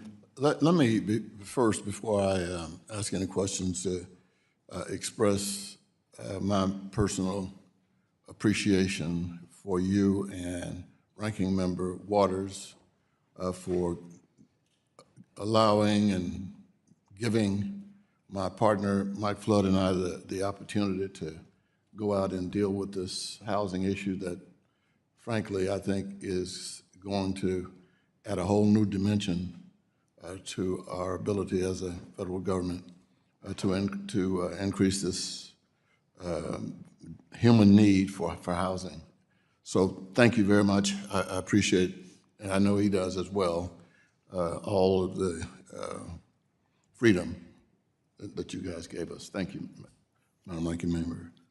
Mr. Chairman, congratulations for your new step and your career and for being here. I appreciated having a good conversation with you prior to this hearing. And I'm sure that you're not surprised that there's a great deal of interest in independence. And in theology, you said there are 4 endowments of the human species, and one of them is independence, that we have an independent will. And I'm interested in a declaration of independence, if you will. Wax eloquent on your view about the independence of the Federal Reserve. So the independence of the Federal Reserve is sacrosanct. Part of the reason for the Fed's power comes not just from a printing press, though it can be useful from time to time. It comes from our credibility to make the best choices we can, consistent with the law that you've written for us. And that credibility is bolstered if we are and are perceived to be independent. And so that's a commitment I can make to you, because that's the way we can best do our job. Well, thank you very much. Independence is a big deal in the real world, and then certainly with the Federal Reserve. But I also have to say that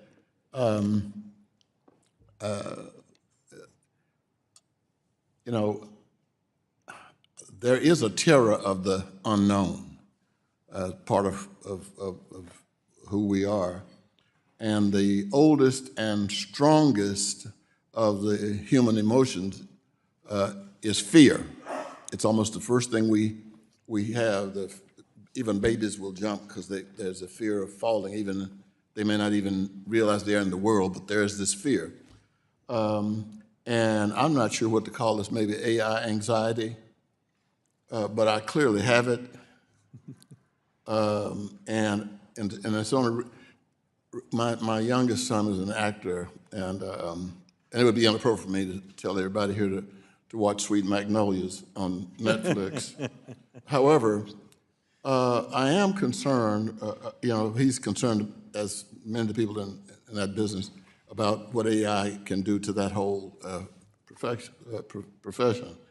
But there's this fear that at some point that AI may become more intelligent than human beings, and then put us in a situation where we become obsolete. Do you have, as the chair of the Federal Reserve, concerns about AI that you wish we knew and would address? Thank you, Congressman.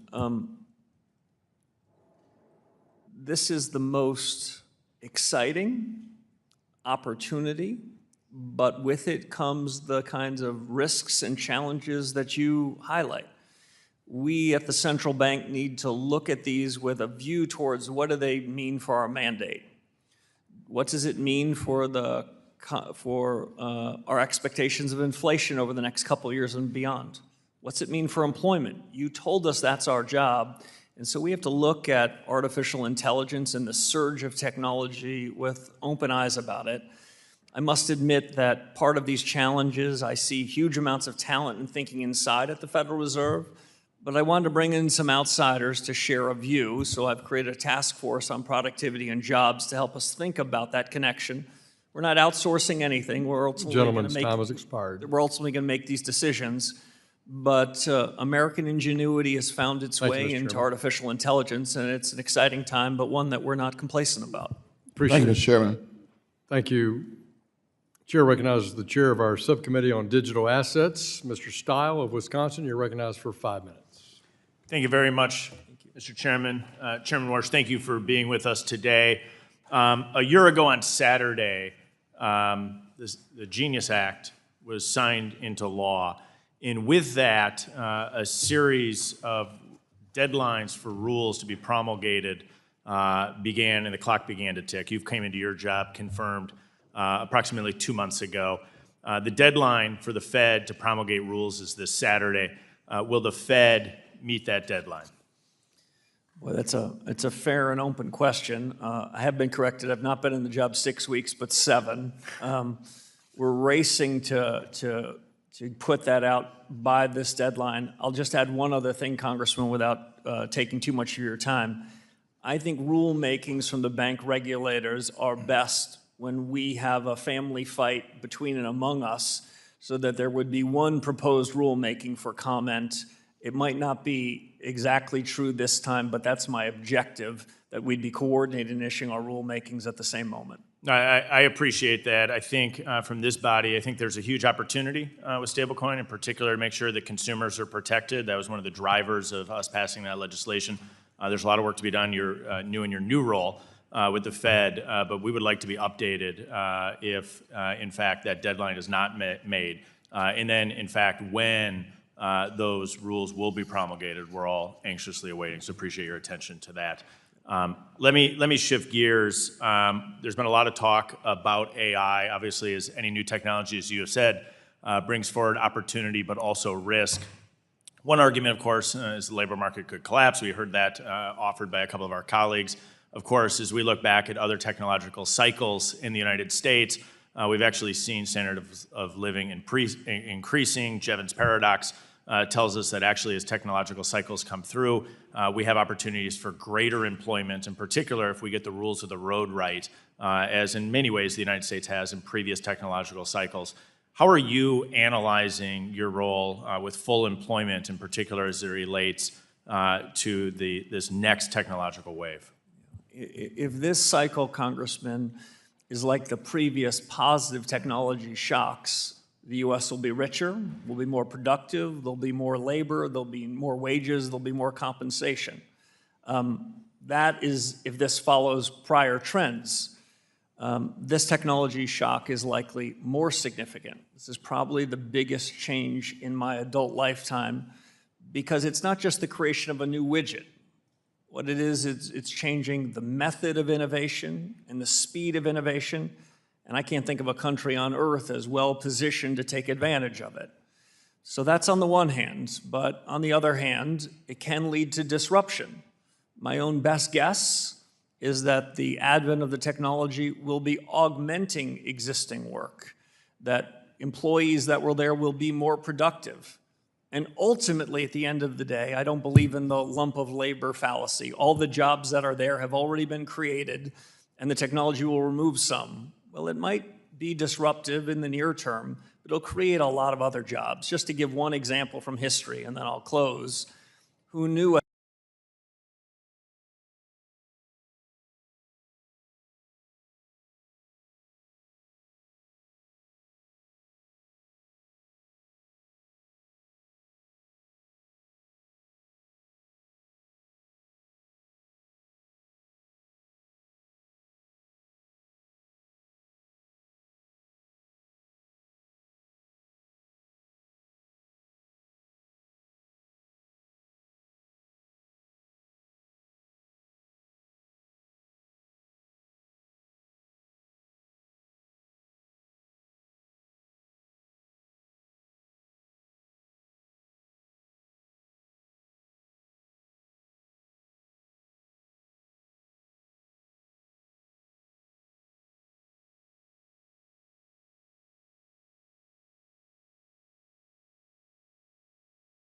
that here in the United States of America. With 30 seconds left, a lot has been said on the positive numbers that came out today. How does that shape your short-term and long-term outlook with the final 25 seconds? So it's one data point. The reason I created a task force on data is I don't want to overread or cherry pick data. There might be some that look at this morning's data and say, oh, mission accomplished, everything is swell. That is not my view. Cognizant of the time, appreciate you being here today, Chairman. Mr. Chairman, I yield back. Thank you. Chair recognizes the ranking member of our subcommittee on financial institutions, Dr. Foster from Illinois. You're recognized for 5 minutes. Thank you, Mr. Chair, and welcome, congratulations, and I hope that you cherish the scars from surviving the financial crisis that we both suffered through 20 years ago. I entered Congress and the Financial Services Committee in March of 2008, where I was right in the front row there, about 2 meters from Ben Bernanke and Hank Paulson, as they came to Congress to ask for $700 billion bailout, watching the sweat drip down Hank Paulson's forehead. So I hope you don't have to go through that. But you know, one of the Fed's most important roles outside of monetary policy is the operation of the central bank swap lines. And these, as you know, were absolutely crucial in preventing the global financial crisis from becoming a global depression.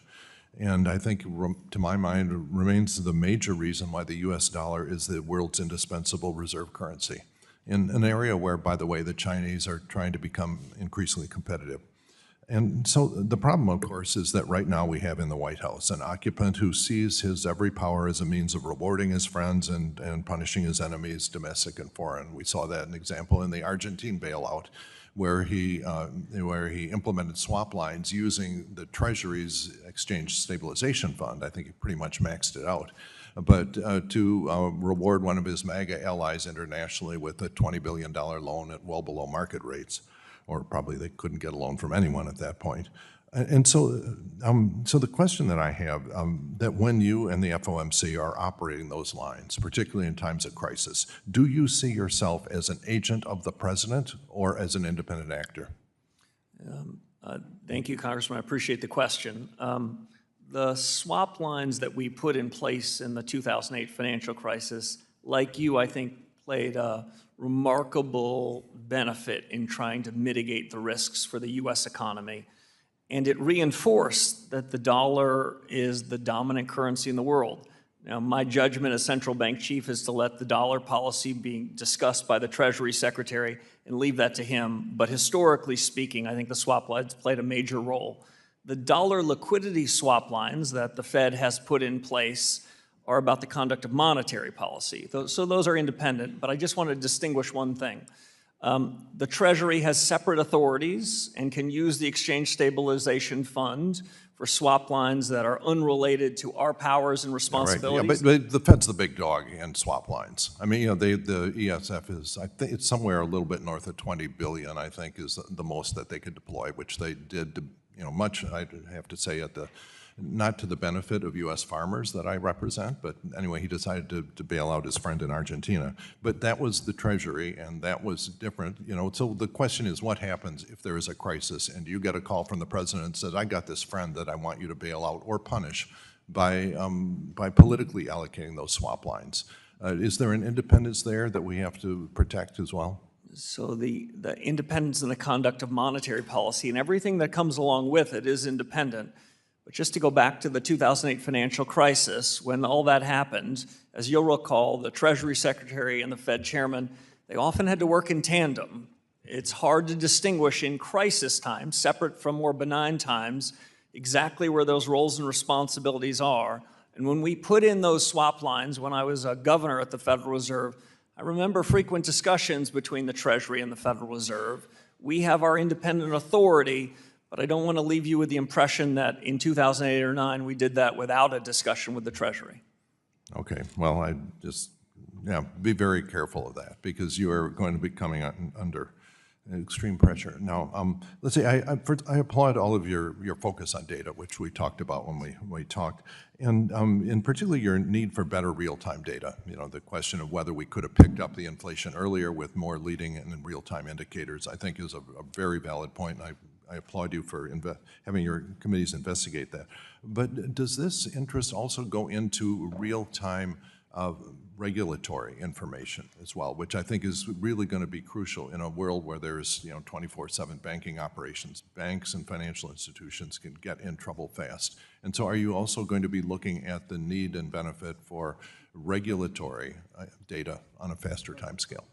Absolutely. I've only been here for 7 weeks. The focus in those first 7 weeks, I must admit, is making sure that monetary policy gets back on track. But many of these lessons learned, like in data, how do we make real-time decisions isn't just as monetary policymakers, it's as supervisors and regulators. The world, as the discussion about AI suggested, the world's moving faster. Gentleman's time is The world's expired. accelerating, and the Fed has to move with that speed. Thank you. Yield back. Thank you. Chair recognizes the chairman of our Subcommittee on National Security, Mr. Davidson from Ohio, for 5 minutes. Thank you, Chairman Hill. Chairman Warsh, thank you for your testimony today and frankly for leading at the Federal Reserve. The Constitution gives Congress the responsibility for monetary policy, and since 1913, that's fallen to the Federal Reserve. And a lot of people say, well, what did we create when we created the Federal Reserve? And the fight over the shape of our monetary policies is as old as Alexander Hamilton versus Andrew Jackson. So I think a lot of my constituents wonder, what happened to the purchasing power of their dollar? So could you share with us what you consider to be the definition of sound money, and what's the state of that today? The discussion we had in your office was a lot of economic history about the first and central bank of the United States. I'm gratified that this is our third central bank in the United States, and it's more than 100 years old, and hopefully we've learned some lessons. One of those lessons is ensuring that we are as focused, at least as focused on the real economy as we are the financial assets and what's happening on Wall Street. This committee had long committed to a 2% inflation target. That is our resolution. That's what I'm here to say and double down on. But as we discussed privately, I'll say publicly, my broader definition of price stability is a change in prices such that households and businesses don't have to worry about it, don't have to think about it.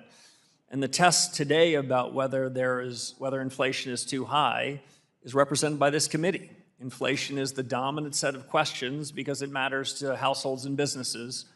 I'd like the change in prices to be such that no one's talking about it. That was a definition from the Volcker era, and I dare say the Greenspan era. It should suggest to you that as I sit here today, this Fed will deliver price stability, consistent with what we have been saying for several years, which is inflation shall be delivered at a level of 2%. That broader price stability objective is still one in the back of my mind, and we'll see whether there's further reforms to be had. Yeah, thanks for clarifying, because if you measure it by what people are talking about, they know that the affordability isn't there, they know the purchasing power isn't there, and whether you put it in number like 2% or whatever, you look at, for the long run, it's been significantly higher than 2%. But it seems like one of the biggest roles of the Fed is to prevent deflation. And if you're going to have a number where the mean is 2%, and you've got a long period of time where you've had it well above 2%, you'd have to have some significant periods of time where it would be below that. But I wish you the best in your challenges, because my constituents are counting on us to get this right. It truly is one of the most consequential things for our country. Sound money is truly essential to defending freedom. So I think the stakes are really high. One of the things that we look at is the connection to the way that the market functions. The Federal Reserve covers massive fiscal deficits, and they certainly do that when they're the purchaser of treasuries. They load up their own balance sheet. In some ways, you don't get a price signal. What's the real 10-year? What's the real 30-year? Well, when the buyer is the Federal Reserve, you don't know whether they're creating a higher rate or preventing a higher rate from happening because it distorts the market. And we also talked about, in this regulatory role, there's a sort of bridge between the Federal Reserve as a regulator and a monetary policy role.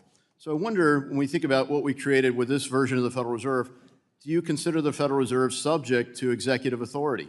I mean, when there are executive orders that are issued, let's say just relating to the regulatory side, not monetary. I get some of the concerns on steering monetary policy. Presidents have always had an opinion on that.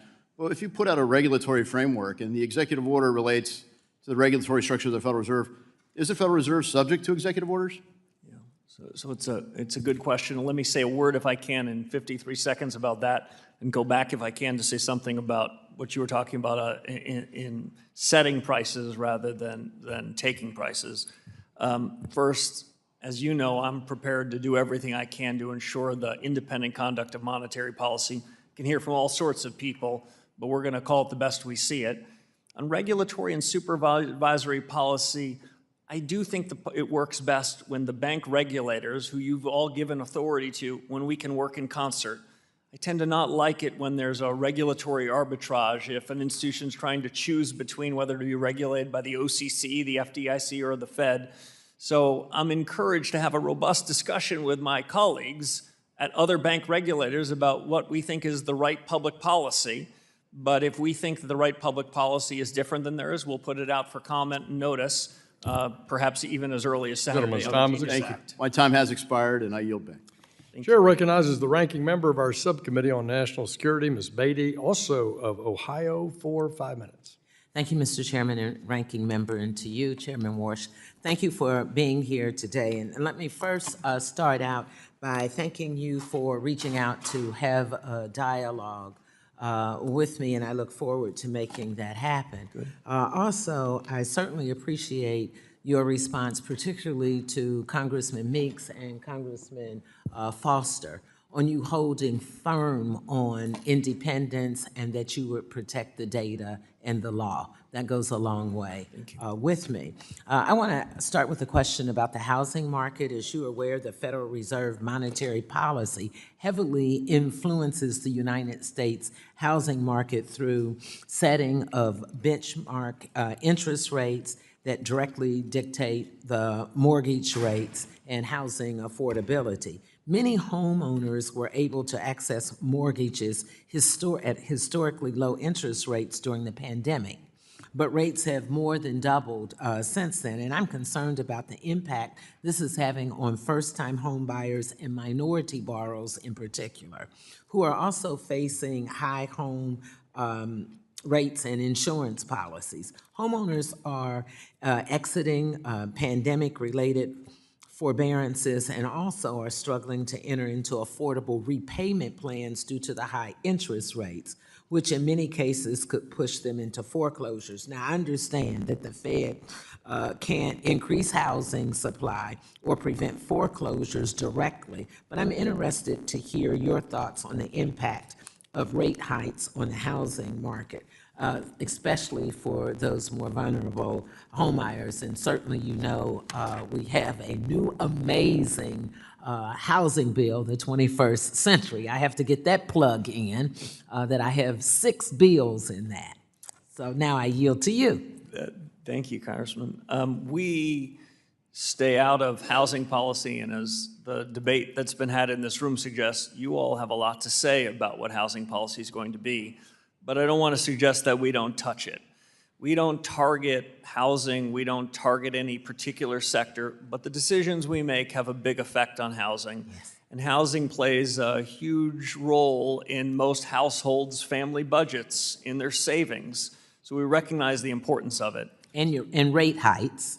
Correct. Absolutely. We, as I said in my opening statement, I think broadly about the conduct of policy today. I sounded quite optimistic about what was happening in manufacturing, what was happening in output, but you heard me say a somewhat more cautious note about housing. And I think that's in part because monetary policy, when rates were cut to extremely low levels, provided what was thought of as a once-in-a-lifetime opportunity to get the first house. I would prefer a set of monetary policies that are not boom and bust, that don't just make one generation more fortunate about being able to afford their first home than the next. So what we can do in monetary policy is try to be clear about our objectives, deliver price stability in the context of full employment, and not react overtly to any data that happens one day or the next. But we you'll have an be effect sensitive. on long-term rates, and we take it very seriously. And you'll be sensitive to the issues that I'm bringing up. Okay, in my last minute, let me now turn to fraud and scams, which is one of the top concerns that we've been dealing with lately in this committee and my subcommittee.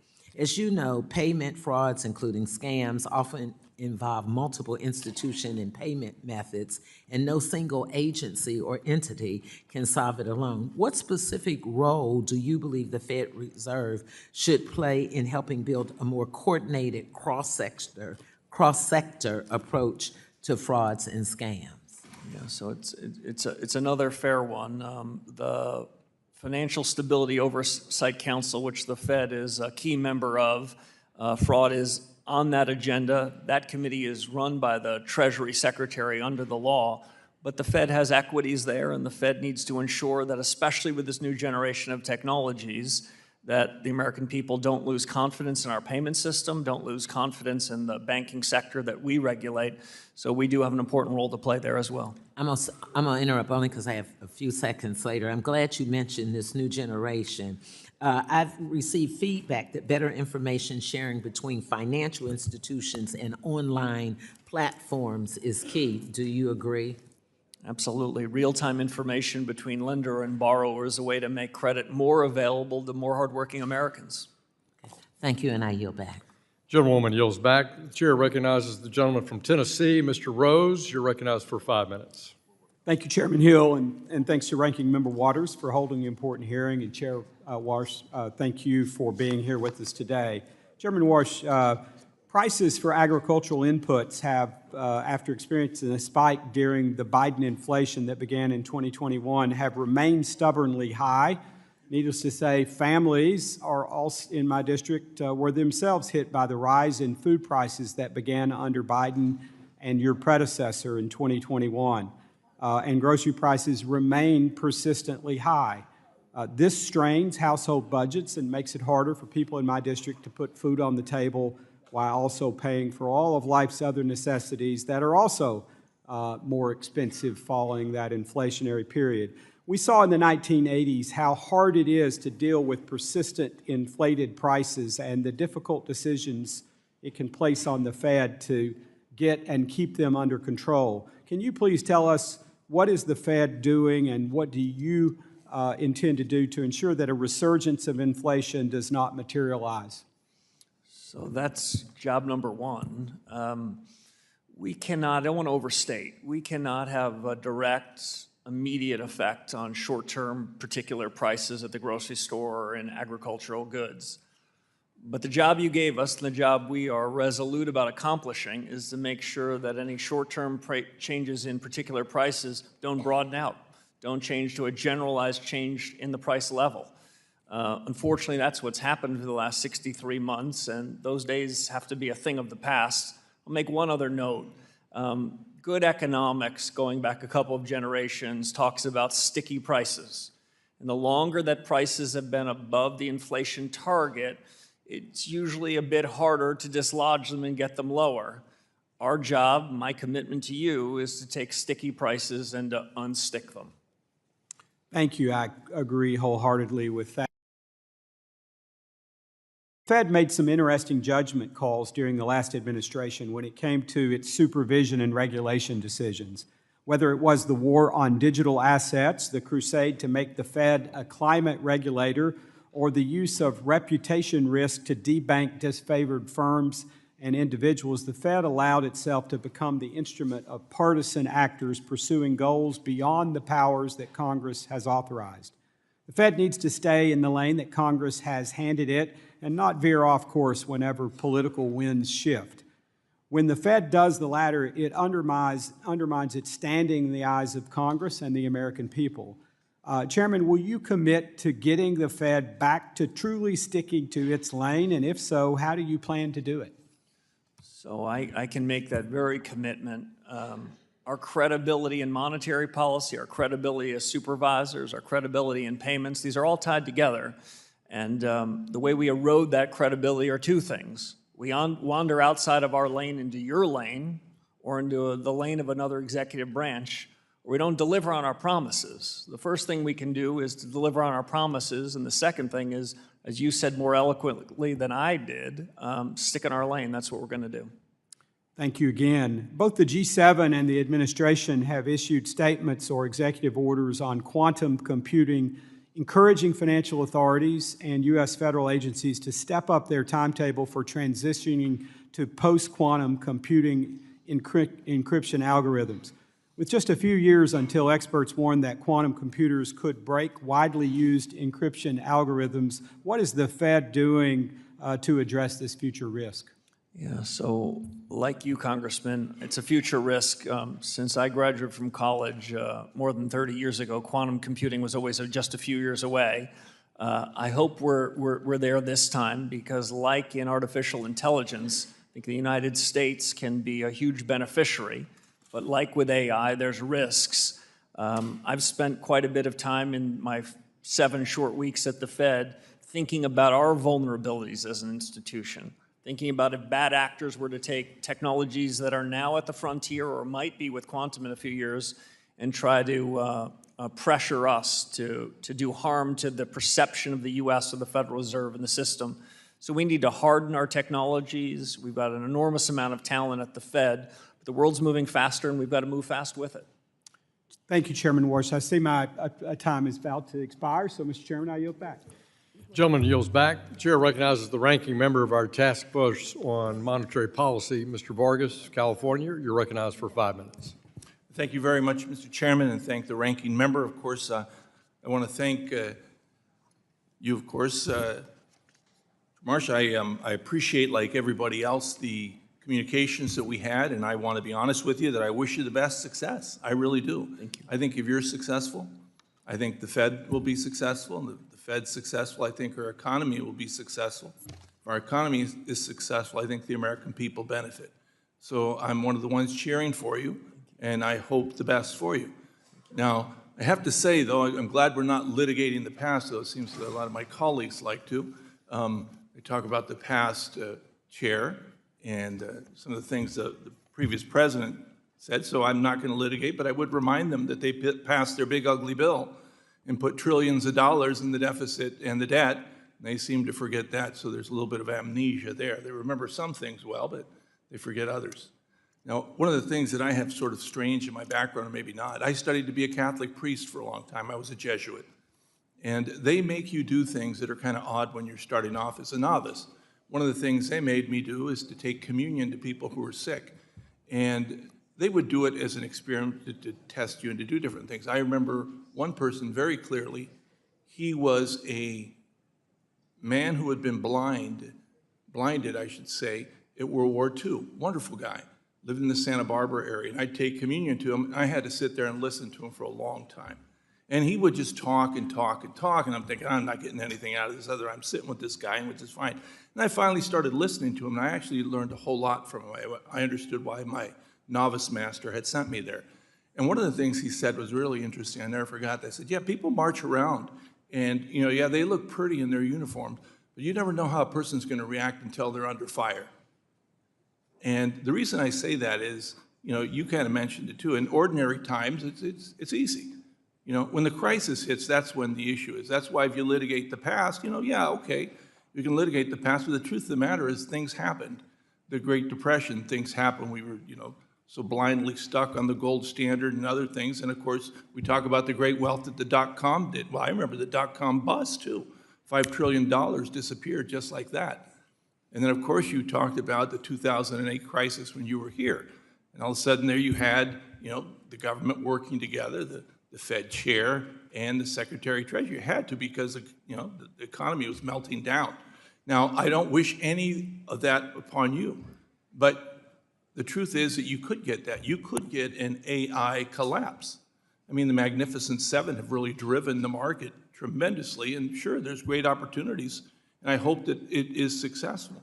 But if it's not, then I hope that you also have the flexibility to figure things out. I mean, my colleagues love to talk about, what Chairman Powell did. They seem to forget that there was a pandemic and that we could have been slipping into a depression if we hadn't done some of the things. They seem to forget, too, the person who closed down the government was actually, in the economy, was actually President Trump. It wasn't Biden. Everybody blames it on Biden. When I was here, it was Trump that did that. The decision he made, I don't know if it was good or bad, but it was the decision he made under fire. So anyway, I wish you the best, but I do want to ask you about that. What happens when, as they say, it all hits the fan? How will you react? Will you react in a way that's flexible, or will you react in a way that almost seems today almost robotic? Well, I appreciate it. I take that as a blessing that my 4 years will be ones of calm and peace and price stability and full employment. So I take it in the way it was granted.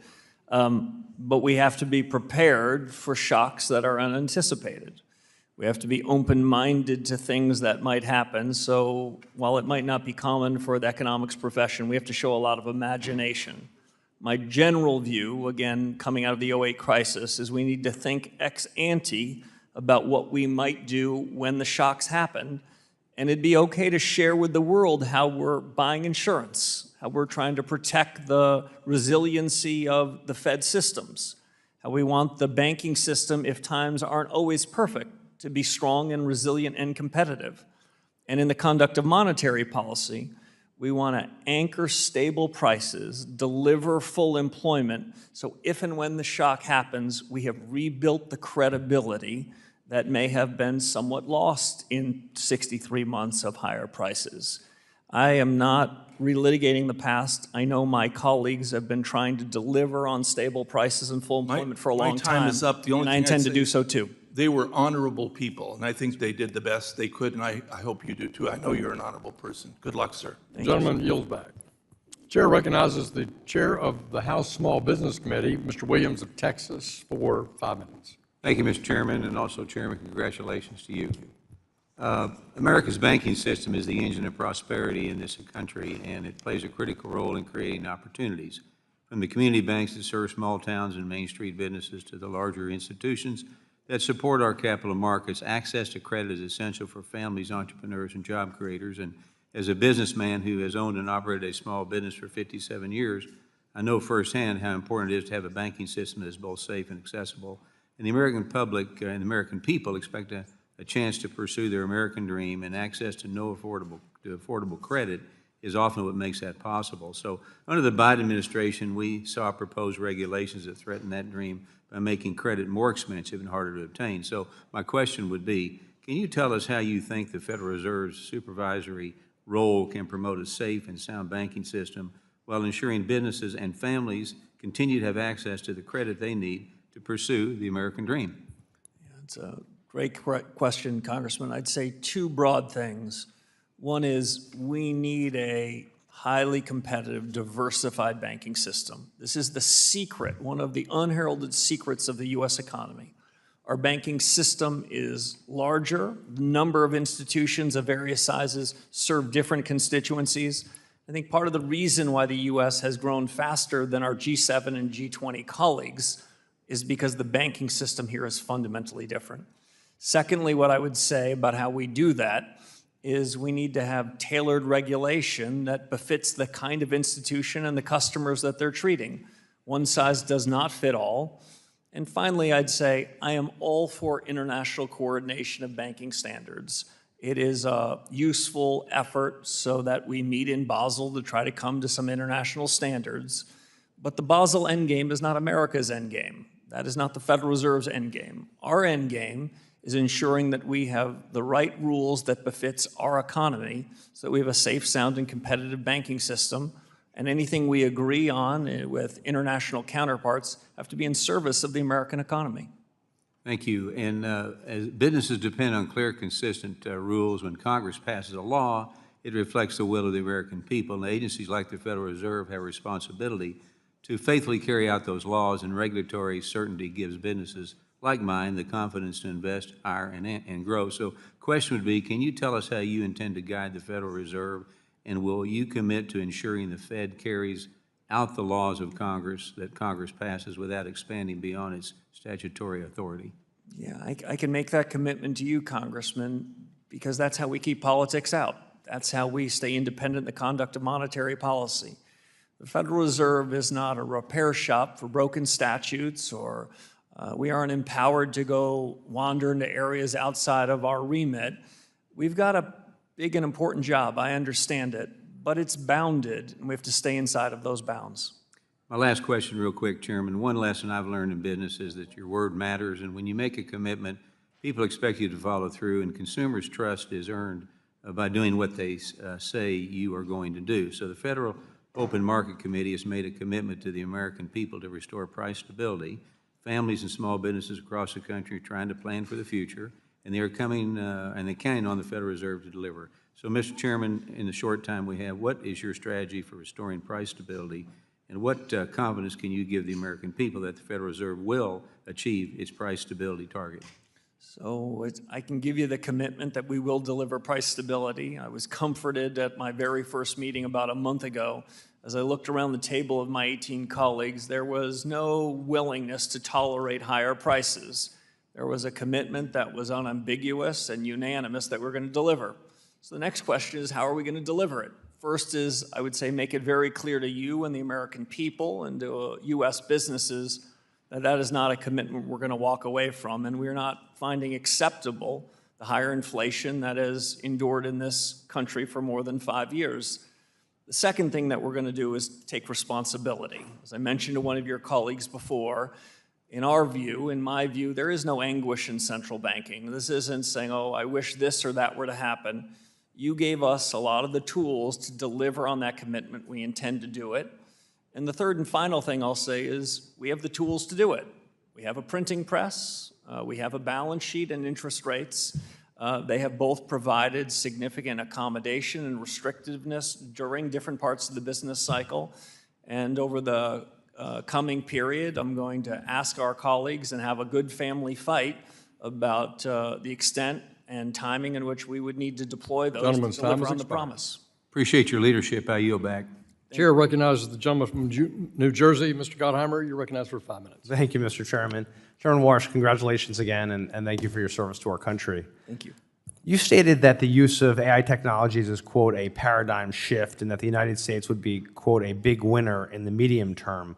How has the use of AI impacted your view and the future of the global economy, and how is the Fed reacting? How should it react, and especially vis-a-vis China and our other competitors?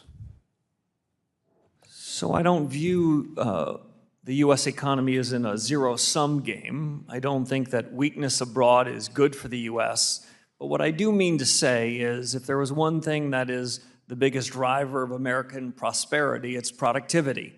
Productivity gives companies the ability to invest in new capital, workers then have that new capital and can deliver and ultimately have higher real take-home wages.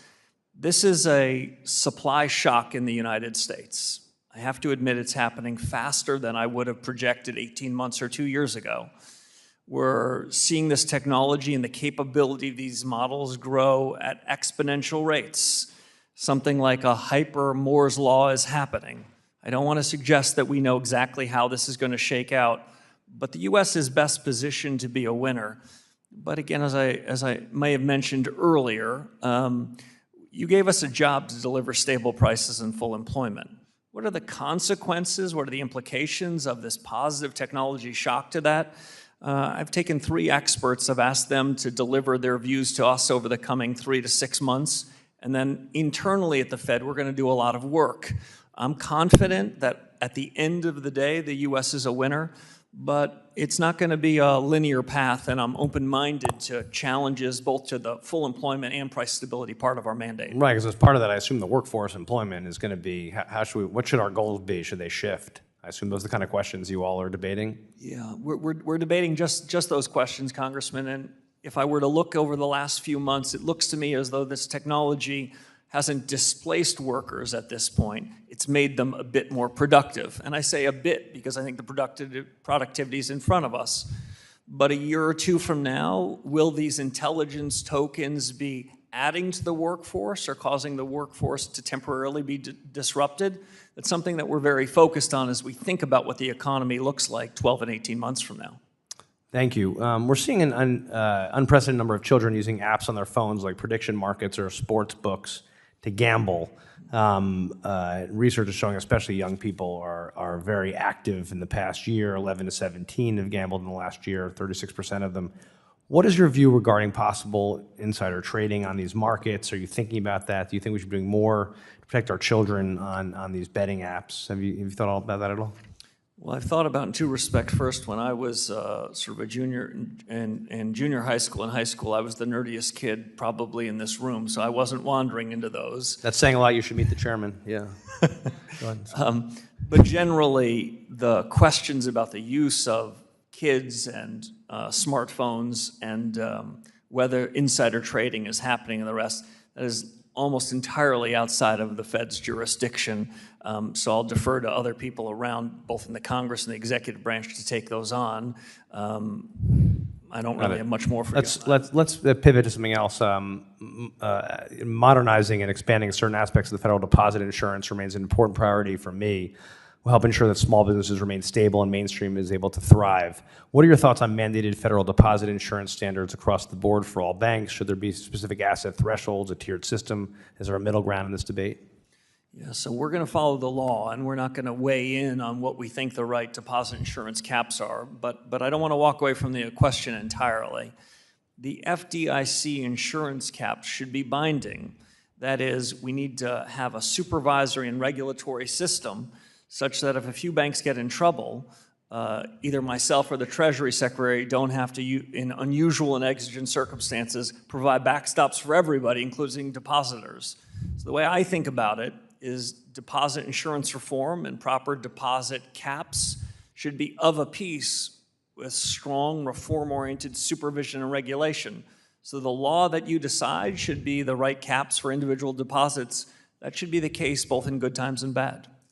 Last question. Do you think that people in my district, young people, keep coming up to me and say they're not going to be able to afford a home, to be able to get a mortgage? Do you feel confident in your tenure people are going to still be able to afford to get a mortgage? I'm a great believer in the American dream, and I know that a mortgage and first-time house is one important step to do that, and we'll do what we can to support it. Thank you. I yield back. Thank you. Congratulations again. Thank you, Congressman.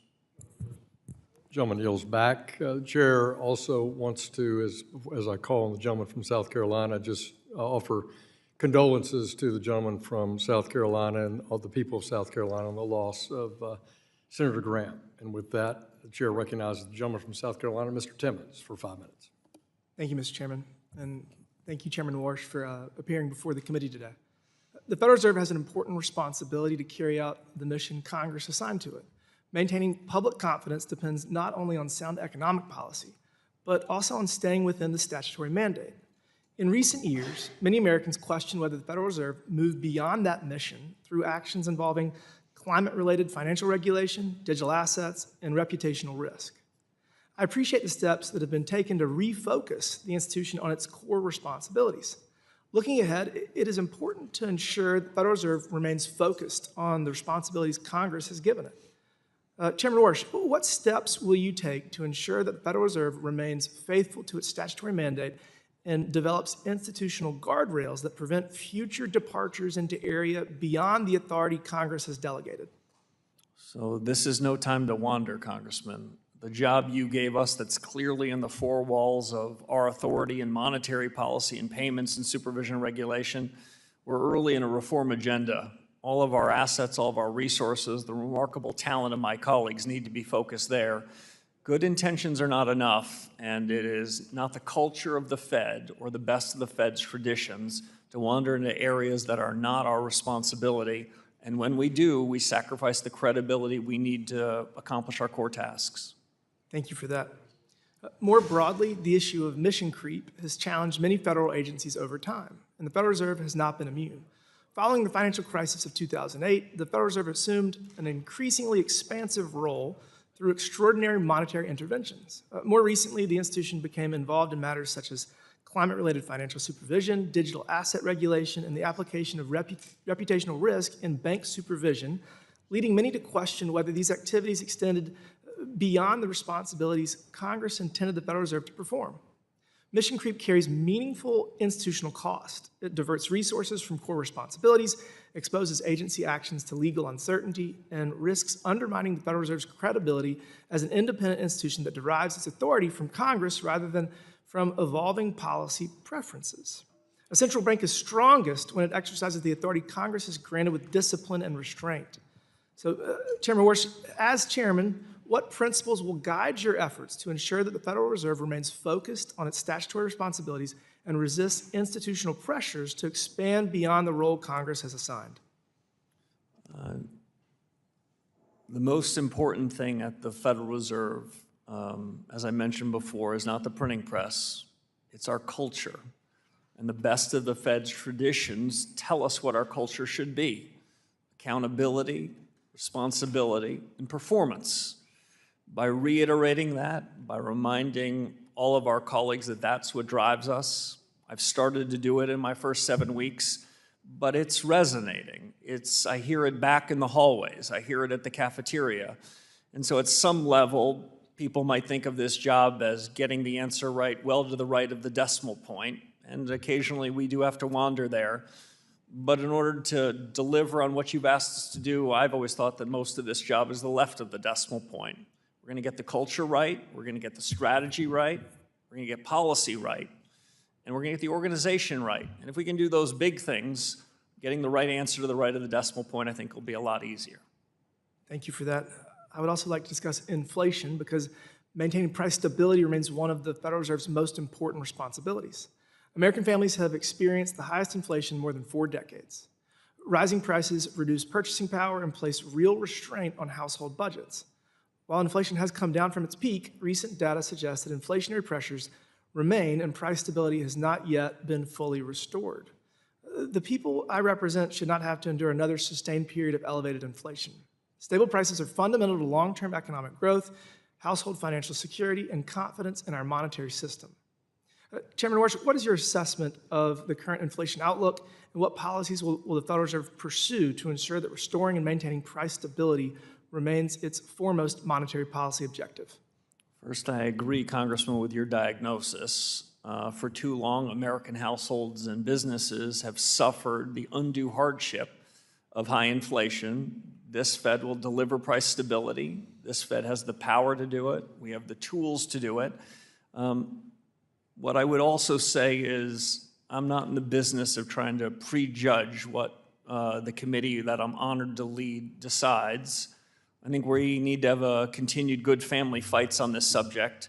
That'll start again in a couple of weeks. And when we have news for you about exactly the methods of solving this problem, we'll be very clear about what they are, and so will the American people, to deliver price stability. Thank you. I yield back, Mr. Chairman. Gentleman yields back. The chair recognizes the gentlewoman from Massachusetts. Ms. Presley, you're recognized for 5 minutes. Thank you, Mr. Chair, and welcome, Chair Warsh. Congratulations, and welcome to the Financial Services Committee. I represent the Massachusetts 7th Congressional District, a beautiful, dynamic district, and also one that is deeply unequal. In fact, in a 3-mile radius from Cambridge, home to your alma mater, to Roxbury, a historically Black, vibrant community in my district. That being said, median household income drops by $50,000 and life expectancy by 30 years. That's just in a 3-mile radius. And those inequities are not naturally occurring. They are man-made. They're the result of intentional and deliberate government action. So I'm here, and what guides me is the work to be just as intentional and just as deliberate in making sure that government works for all people. And I know we're just getting to know one another, but I hope I can count on your partner. I'm going to begin with what should be an easy yes or no question.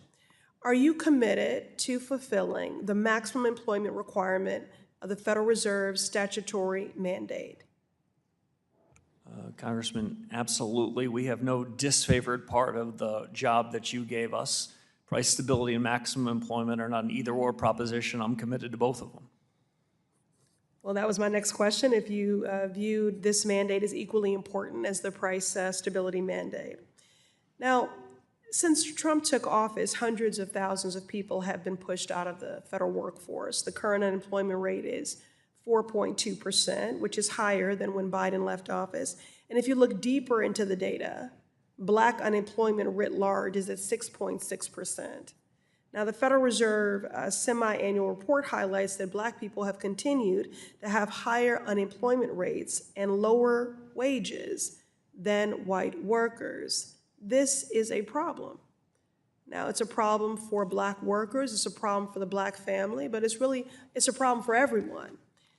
It's a problem for workers like Teresa in my district, who despite being educated, qualified, and good at her job, was let go from her public health position due to government funding cuts. And with the state of HHS, our country needs to employ all of the public health experts that we can find. But this is also a problem for our national economy and financial stability. Let me illustrate what I mean.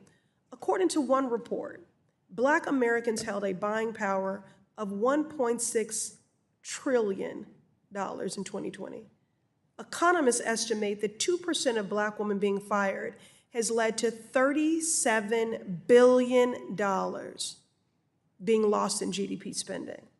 So when that money is lost, it impacts everyone. It impacts our small businesses that spur local economies and workforces. So the point is, when Black workers lose, everyone loses. So Chair Walsh, given the persistent racial disparities in unemployment, will you, as Federal Reserve Chair, commit to confronting these workforce challenges that Black workers are forced to endure?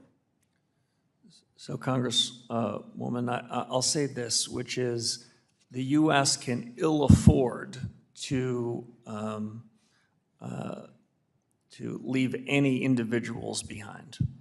The economic opportunity, which is essential for America's growth trajectory over the next 5 and 10 years, means that every American needs to have opportunities to be productive. And I believe, unlike some in the economics profession, that productivity-led economic growth is a good thing, not a bad thing. Thank you, Mr. Chairman. And I'm hopeful that the Fed, we can be supportive of opportunities for economic growth. And I want to say specifically for Black workers, because of a problem of this magnitude, there are 700,000 unemployed Black women right now. If a problem of that magnitude was happening to any other group, we would do the analysis and we would have a plan.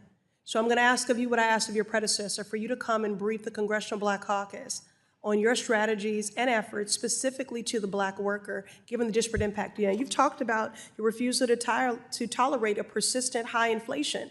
I need the same rigor, the same vigor, and the same commitment when it comes to the Black worker. It's already a part of your mandate. So American workers, no matter their backgrounds, have my commitment to do what we can at the Federal Reserve to make sure they have all the opportunities in front of them, regardless of any characteristic. Well, Mr. Chair, experts believe we need targeted structural efforts to address unemployment disparities. So I'm asking Gentlewoman's for time focus. is expired, and Okay. invite the chairman to answer your question in writing, and thank you.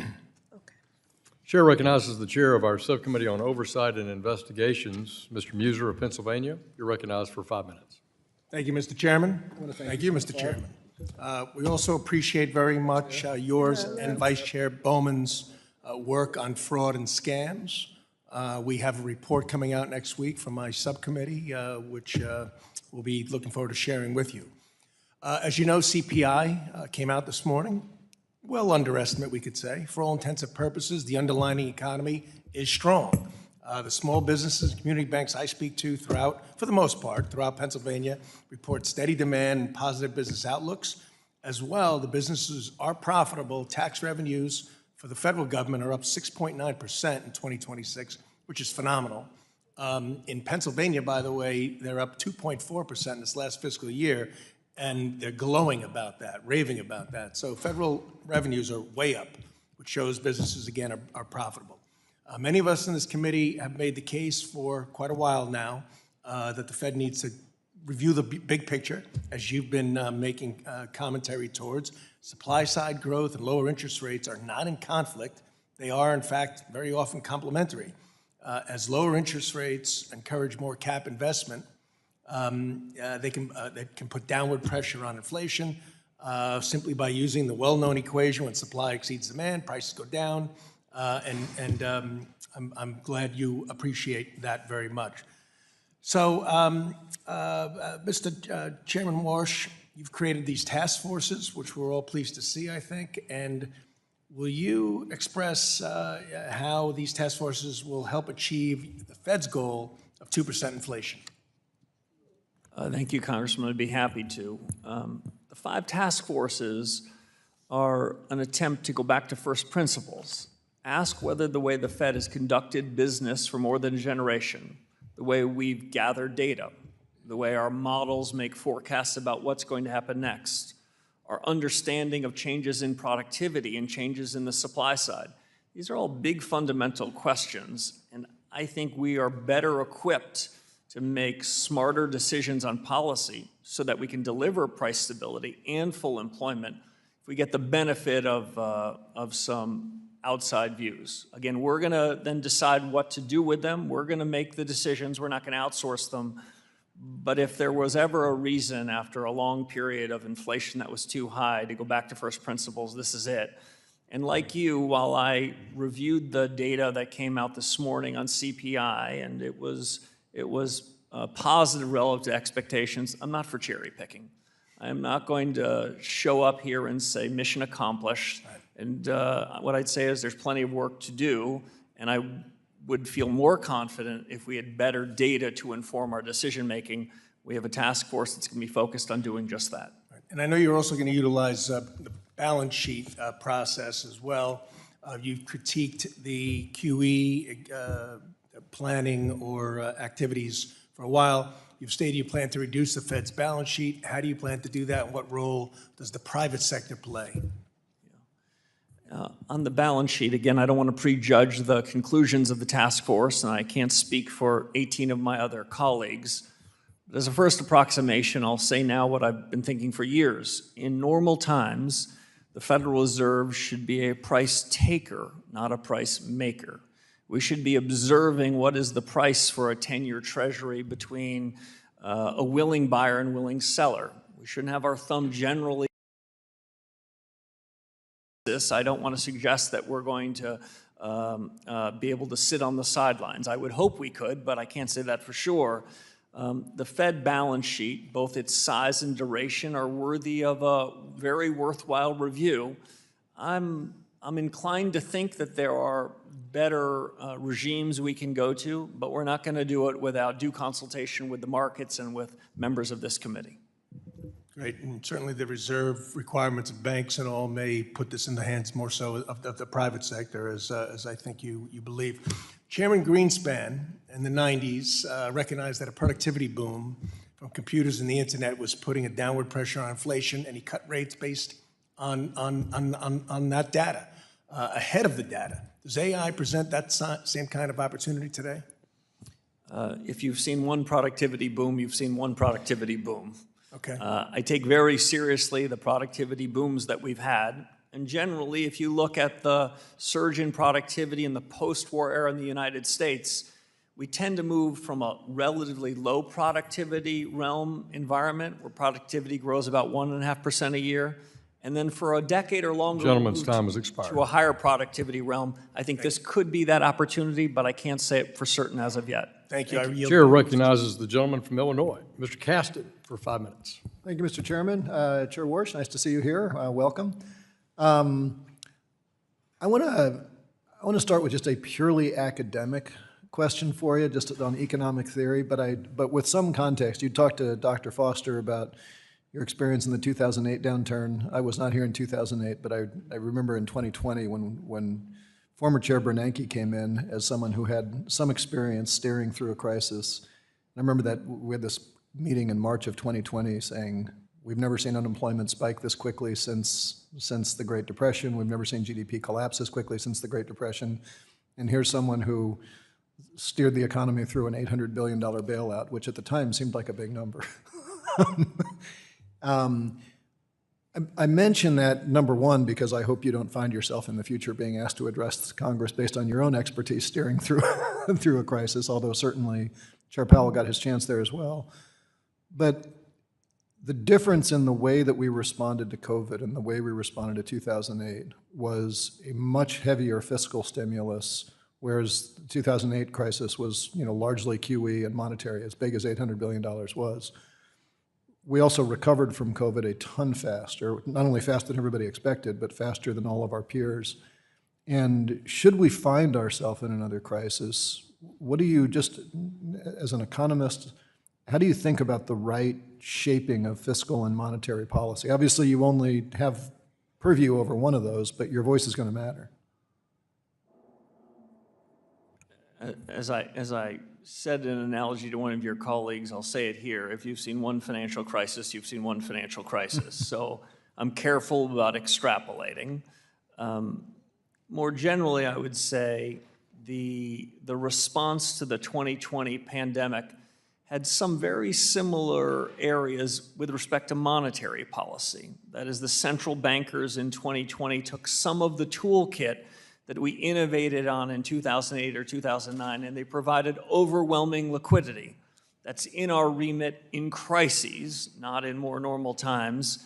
My judgment in 2008, judgment in 2020, and if we were to have a crisis when you and I are in these roles, I would be describing to you what the central bank can do. I would also try to describe to you the limits of our authority, such that you have the opportunity to make whatever decisions you think are right.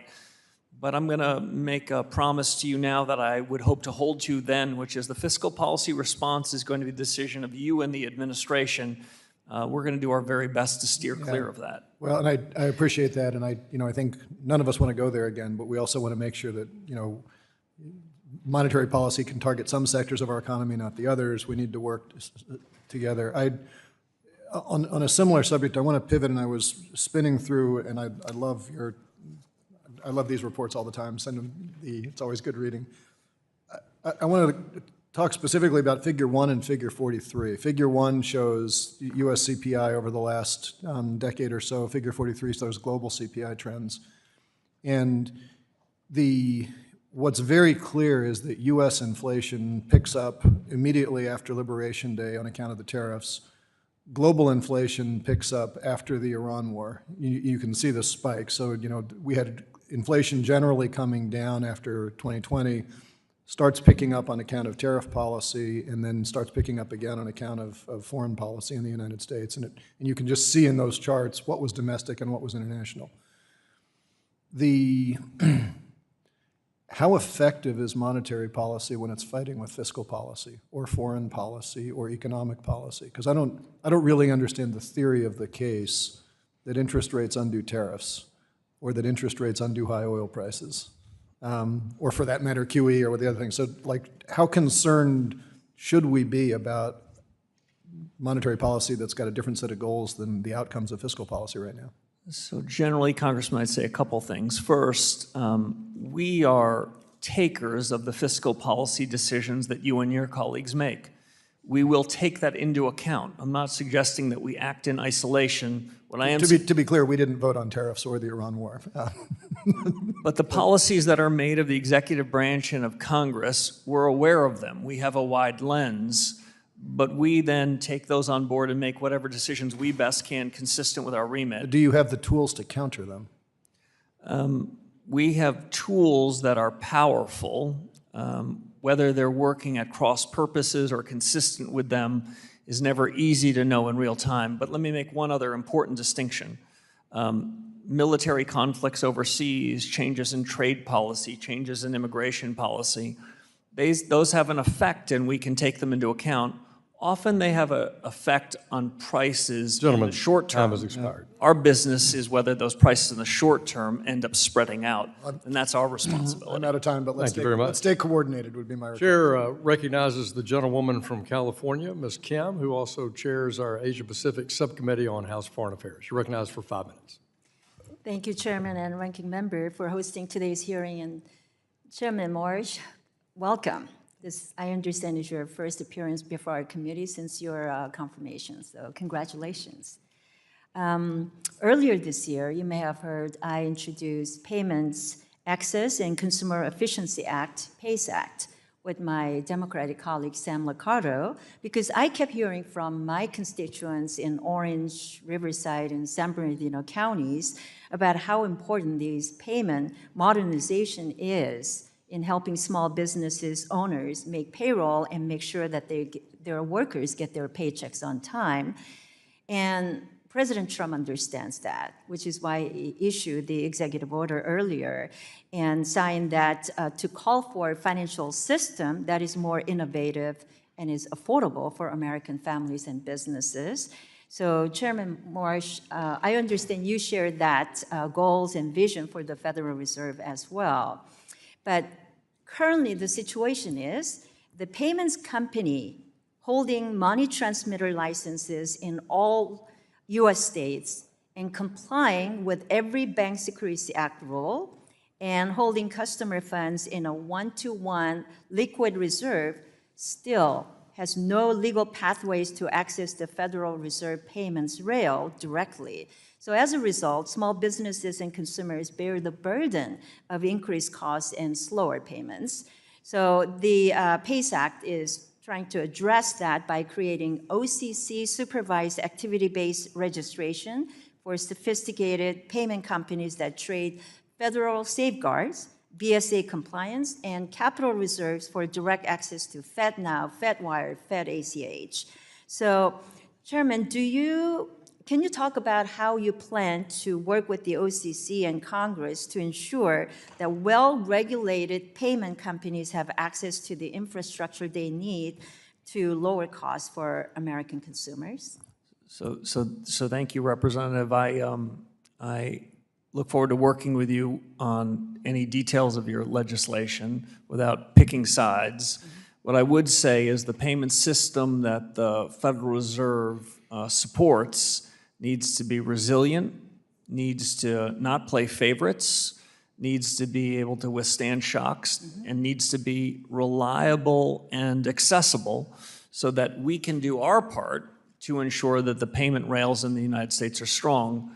I would make a distinction between that and any payments that interact directly with retail customers.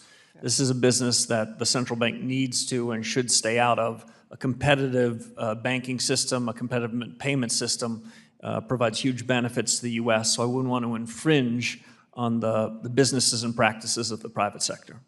I appreciate that. As you know, I took my team and I talking to the stakeholders quite a bit since last year until we introduced it in a bipartisan way. So I look forward to having that conversation with you. But I think we agree that across the board, we need to modernize and reevaluate how we consider banking charters to ensure that our financial system continues to be the most competitive in the world. So to that end, I just want to let you know that PACE Act is, again, in response to President Trump's executive order. And when you know that the U.S. is the only G7 country that does not have a system that allow fintech or non-banks direct access to traditional payment networks. I think it's really important that we work together, and I do want to work with you on this issue of a master account access and the PACE Act. So I hope we can take the time, and I hope that you and your team, now that you are in office, to review it, and we hope to get your technical assistance on the PACE Act from your team shortly. Thanks. Another major priority of mine has been expanding access to workforce housing. Last week, as you know, we, as part of the 21st Century Road to Housing Act, I was able to increase the cap for investments in community lending and affordable housing. So as we continue to build on that momentum of expansion of the low-income housing tax credit, one thing that has caught my eye is the 100% risk weight for these types of investments in the proposed Basel Endgame rulemaking. Historically, these types of investments are extremely low risk, with very few resulting in foreclosures. So, Chairman Warsh, can you offer any insight into how you are considering the risk weight for these investments? Mr. Chairman, I'd invite you to answer that question offline as the gentlewoman's time has expired. Chair recognizes the gentlewoman from Michigan. Ms. Tlaib, you're recognized for 5 minutes. Thank you, Chairman. Thank you, Chair, for being here. You know, public transparency and democratic accountability is important to American people, not just to my residents at home. So just bear with me here in regards to this. You know that you've said that the Fed should talk less to reduce the influence on financial markets. Is that correct? When the Fed speaks, it should matter. Yeah, but there's a difference between giving less guidance to traders, you know, but explaining less to the public is what I'm concerned about. You know, these hearings exist because Congress is paired with the dual mandate with, you know, we have a duty to report on progress towards various goals. So, you know, again, it matters what kind of communication you reduce. So, for instance, you know, transparency in regards to, like, one of the things that bothers me is, like, you as the Fed chair has to publish the calendar, your calendar, right? Correct? I believe subject to FOIA requests, we turn over, consistent with FOIA, the you, appropriate entries. But when you provide it, you don't actually put the topic of what those meetings were about. So I've only been in office 7 weeks, so I haven't even provided it yet, but we'll fully comply. We'll fully comply with the law when such requests are made. Yeah, I just think, you know, I think what the American people want, or anybody, is not just who are you meeting, but what the topic is, I think is important. So let's get back to what you provide to the public. So when the Fed communicates less, how does the public or the committee judge whether or not the evidence was, or the method was responsibly implemented? So I draw, Congresswoman, an important distinction. Yes. Our number one objective is getting policy right. And if we get policy right, we can deliver lower prices. Transparency and communication is usually quite essential to do that. So I'll draw a distinction between our internal deliberations, where we get to have a good family fight and talk about the hard issues, and then our decisions. I think our decisions are things that you should know everything about. You should understand our rationale. We should be responsible and accountable. And if we don't deliver what we say, you should hold us account. Yeah. So in that, I favor full transparency. Yeah. So it sounds like you will be open to absolutely being, regards to the method and the rationale and the thinking behind the decisions. Yes. Okay. So if, you know, again, this is something of a concern for me, because when people say that to me, I'm like, if the Fed speaks less than public, then the words that are spoken in private to banks and invited audiences and off-the-record settings, you know, that's why the calendar, it's like, don't just provide the calendar, provide what topic, because I think it's important. So what specific steps will you take so that a quieter Fed, because that's what you sound like you're towards, you want a quieter Fed, isn't a Fed heard only by the well-connected? So I don't think there should be any special dispensations to the well-connected. My judgment is what matters most is the real economy. Yeah. Financial prices then can capture what's going on. My message more broadly to you, but also to people that are in the cottage industry of following the I know, Fed. but you know, the regular person out there is not going to get a meeting with you, not going to know a lot of these things. That's why I'm asking. So like, will you at least commit to publishing readouts of your meetings with the market participants? I'm committed to follow the law, and But I'm we should committed know to what do you're more telling- than that. But we should know what you're telling them, because not the 750,000 people in my district can get a meeting with you, and you want to talk to the public less. So I don't know. I just want to make sure that we understand the intent and the decisions that are being made. So in 2025, you said that Fed had, quote, redefined its legislative remit and signaled a willingness to accept like a higher inflation, and all that stuff really, you know, my folks are thinking this isn't going to impact employment, this is going to, you know, like what is going on here? Yeah, so what went on is the Fed changed its academic framework and its operational framework, and it led to higher prices, which did more harm to the least well-off among us than any policy that I could have imagined, and so that's why we have to reform it. I know. The Fed's begun that reform, and we're going to continue it. Okay, last question. At your June press conference, you said that there is, quote, no cruel choice, that strong employment and low prices are mutually compatible. If there's no trade-off, pursuing maximum employment costs you nothing in terms of inflation. So, Chair, what concretely are you doing to pursue maximum employment right now? So concretely, what we're doing is going to deliver price stability, and when we deliver that, households and Explain that businesses will more. be stronger. Explain that more. So I can think of few things. Gentlewoman's time has expired, and I invite the Chairman, chairman to carry on that explanation in writing, and I thank the gentlewoman. The chair recognizes the gentleman from Wisconsin, Mr. Fitzgerald, for 5 minutes. Chairman, thank you so much for being here. Thank you. I am trying not to be redundant on the questions you've already been asked, but Chairman, the June FOMC statement reaffirmed the Fed's policy of maintaining ample reserves in the banking system. While your balance sheet task force is reviewing the benefits and risks of that framework, so if you go back to 2019, when reserve scarcity kind of contributed to stress in the short-term funding markets, what market indicators, in your opinion, should the Fed watch most closely to determine whether balance sheet reduction is moving too quickly, which is a concern? So, Congressman, we have to look at a mosaic of information to judge how best to conduct policy. I wish there were some simple rules that we could rely on for monetary policy or clear and simple rules on the balance sheet.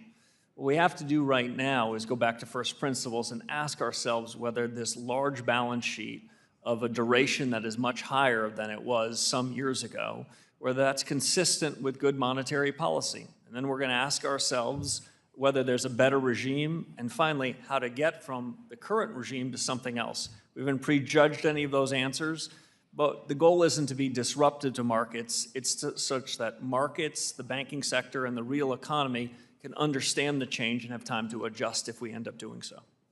Thank you. Chairman, in the interest of time, I'm going to yield my time back. I thank the gentleman. Chair recognizes the gentleman from New York. Mr. Torres, you're recognized for 5 minutes. How are you, Chair? Thank you for your service. During your Senate confirmation hearing on April 21st, 2026, you said, quote, "The measures I prefer looking at are things that are called trim averages, where we take out all of the tail risk." Separately, on May 31st, 2026, the Wall Street Journal reported that you want the Federal Reserve to give greater weight to the Dallas Fed's trim mean PCE. And so I want to offer a critique and then have you respond. Trim mean PCE lagged behind core PCE in detecting the inflation shock that began in 2021. Core PCE crossed the Federal Reserve's 2% target in March 2021. Trim mean PCE did not cross that same threshold into July, a 4-month lag. By February 2022, core PCE had risen to 5.4%, while trim mean PCE stood at only 3.6%, a divergence of nearly 2 percentage points. And so here's my question. If trim mean PCE detected the inflation shock later, understated its severity, and diverged from core PCE by nearly 2 percentage points, why should the Fed place greater weight on it when setting monetary policy? And to put a finer point on it, your core criticism of the Fed is that it was behind the curve on inflation.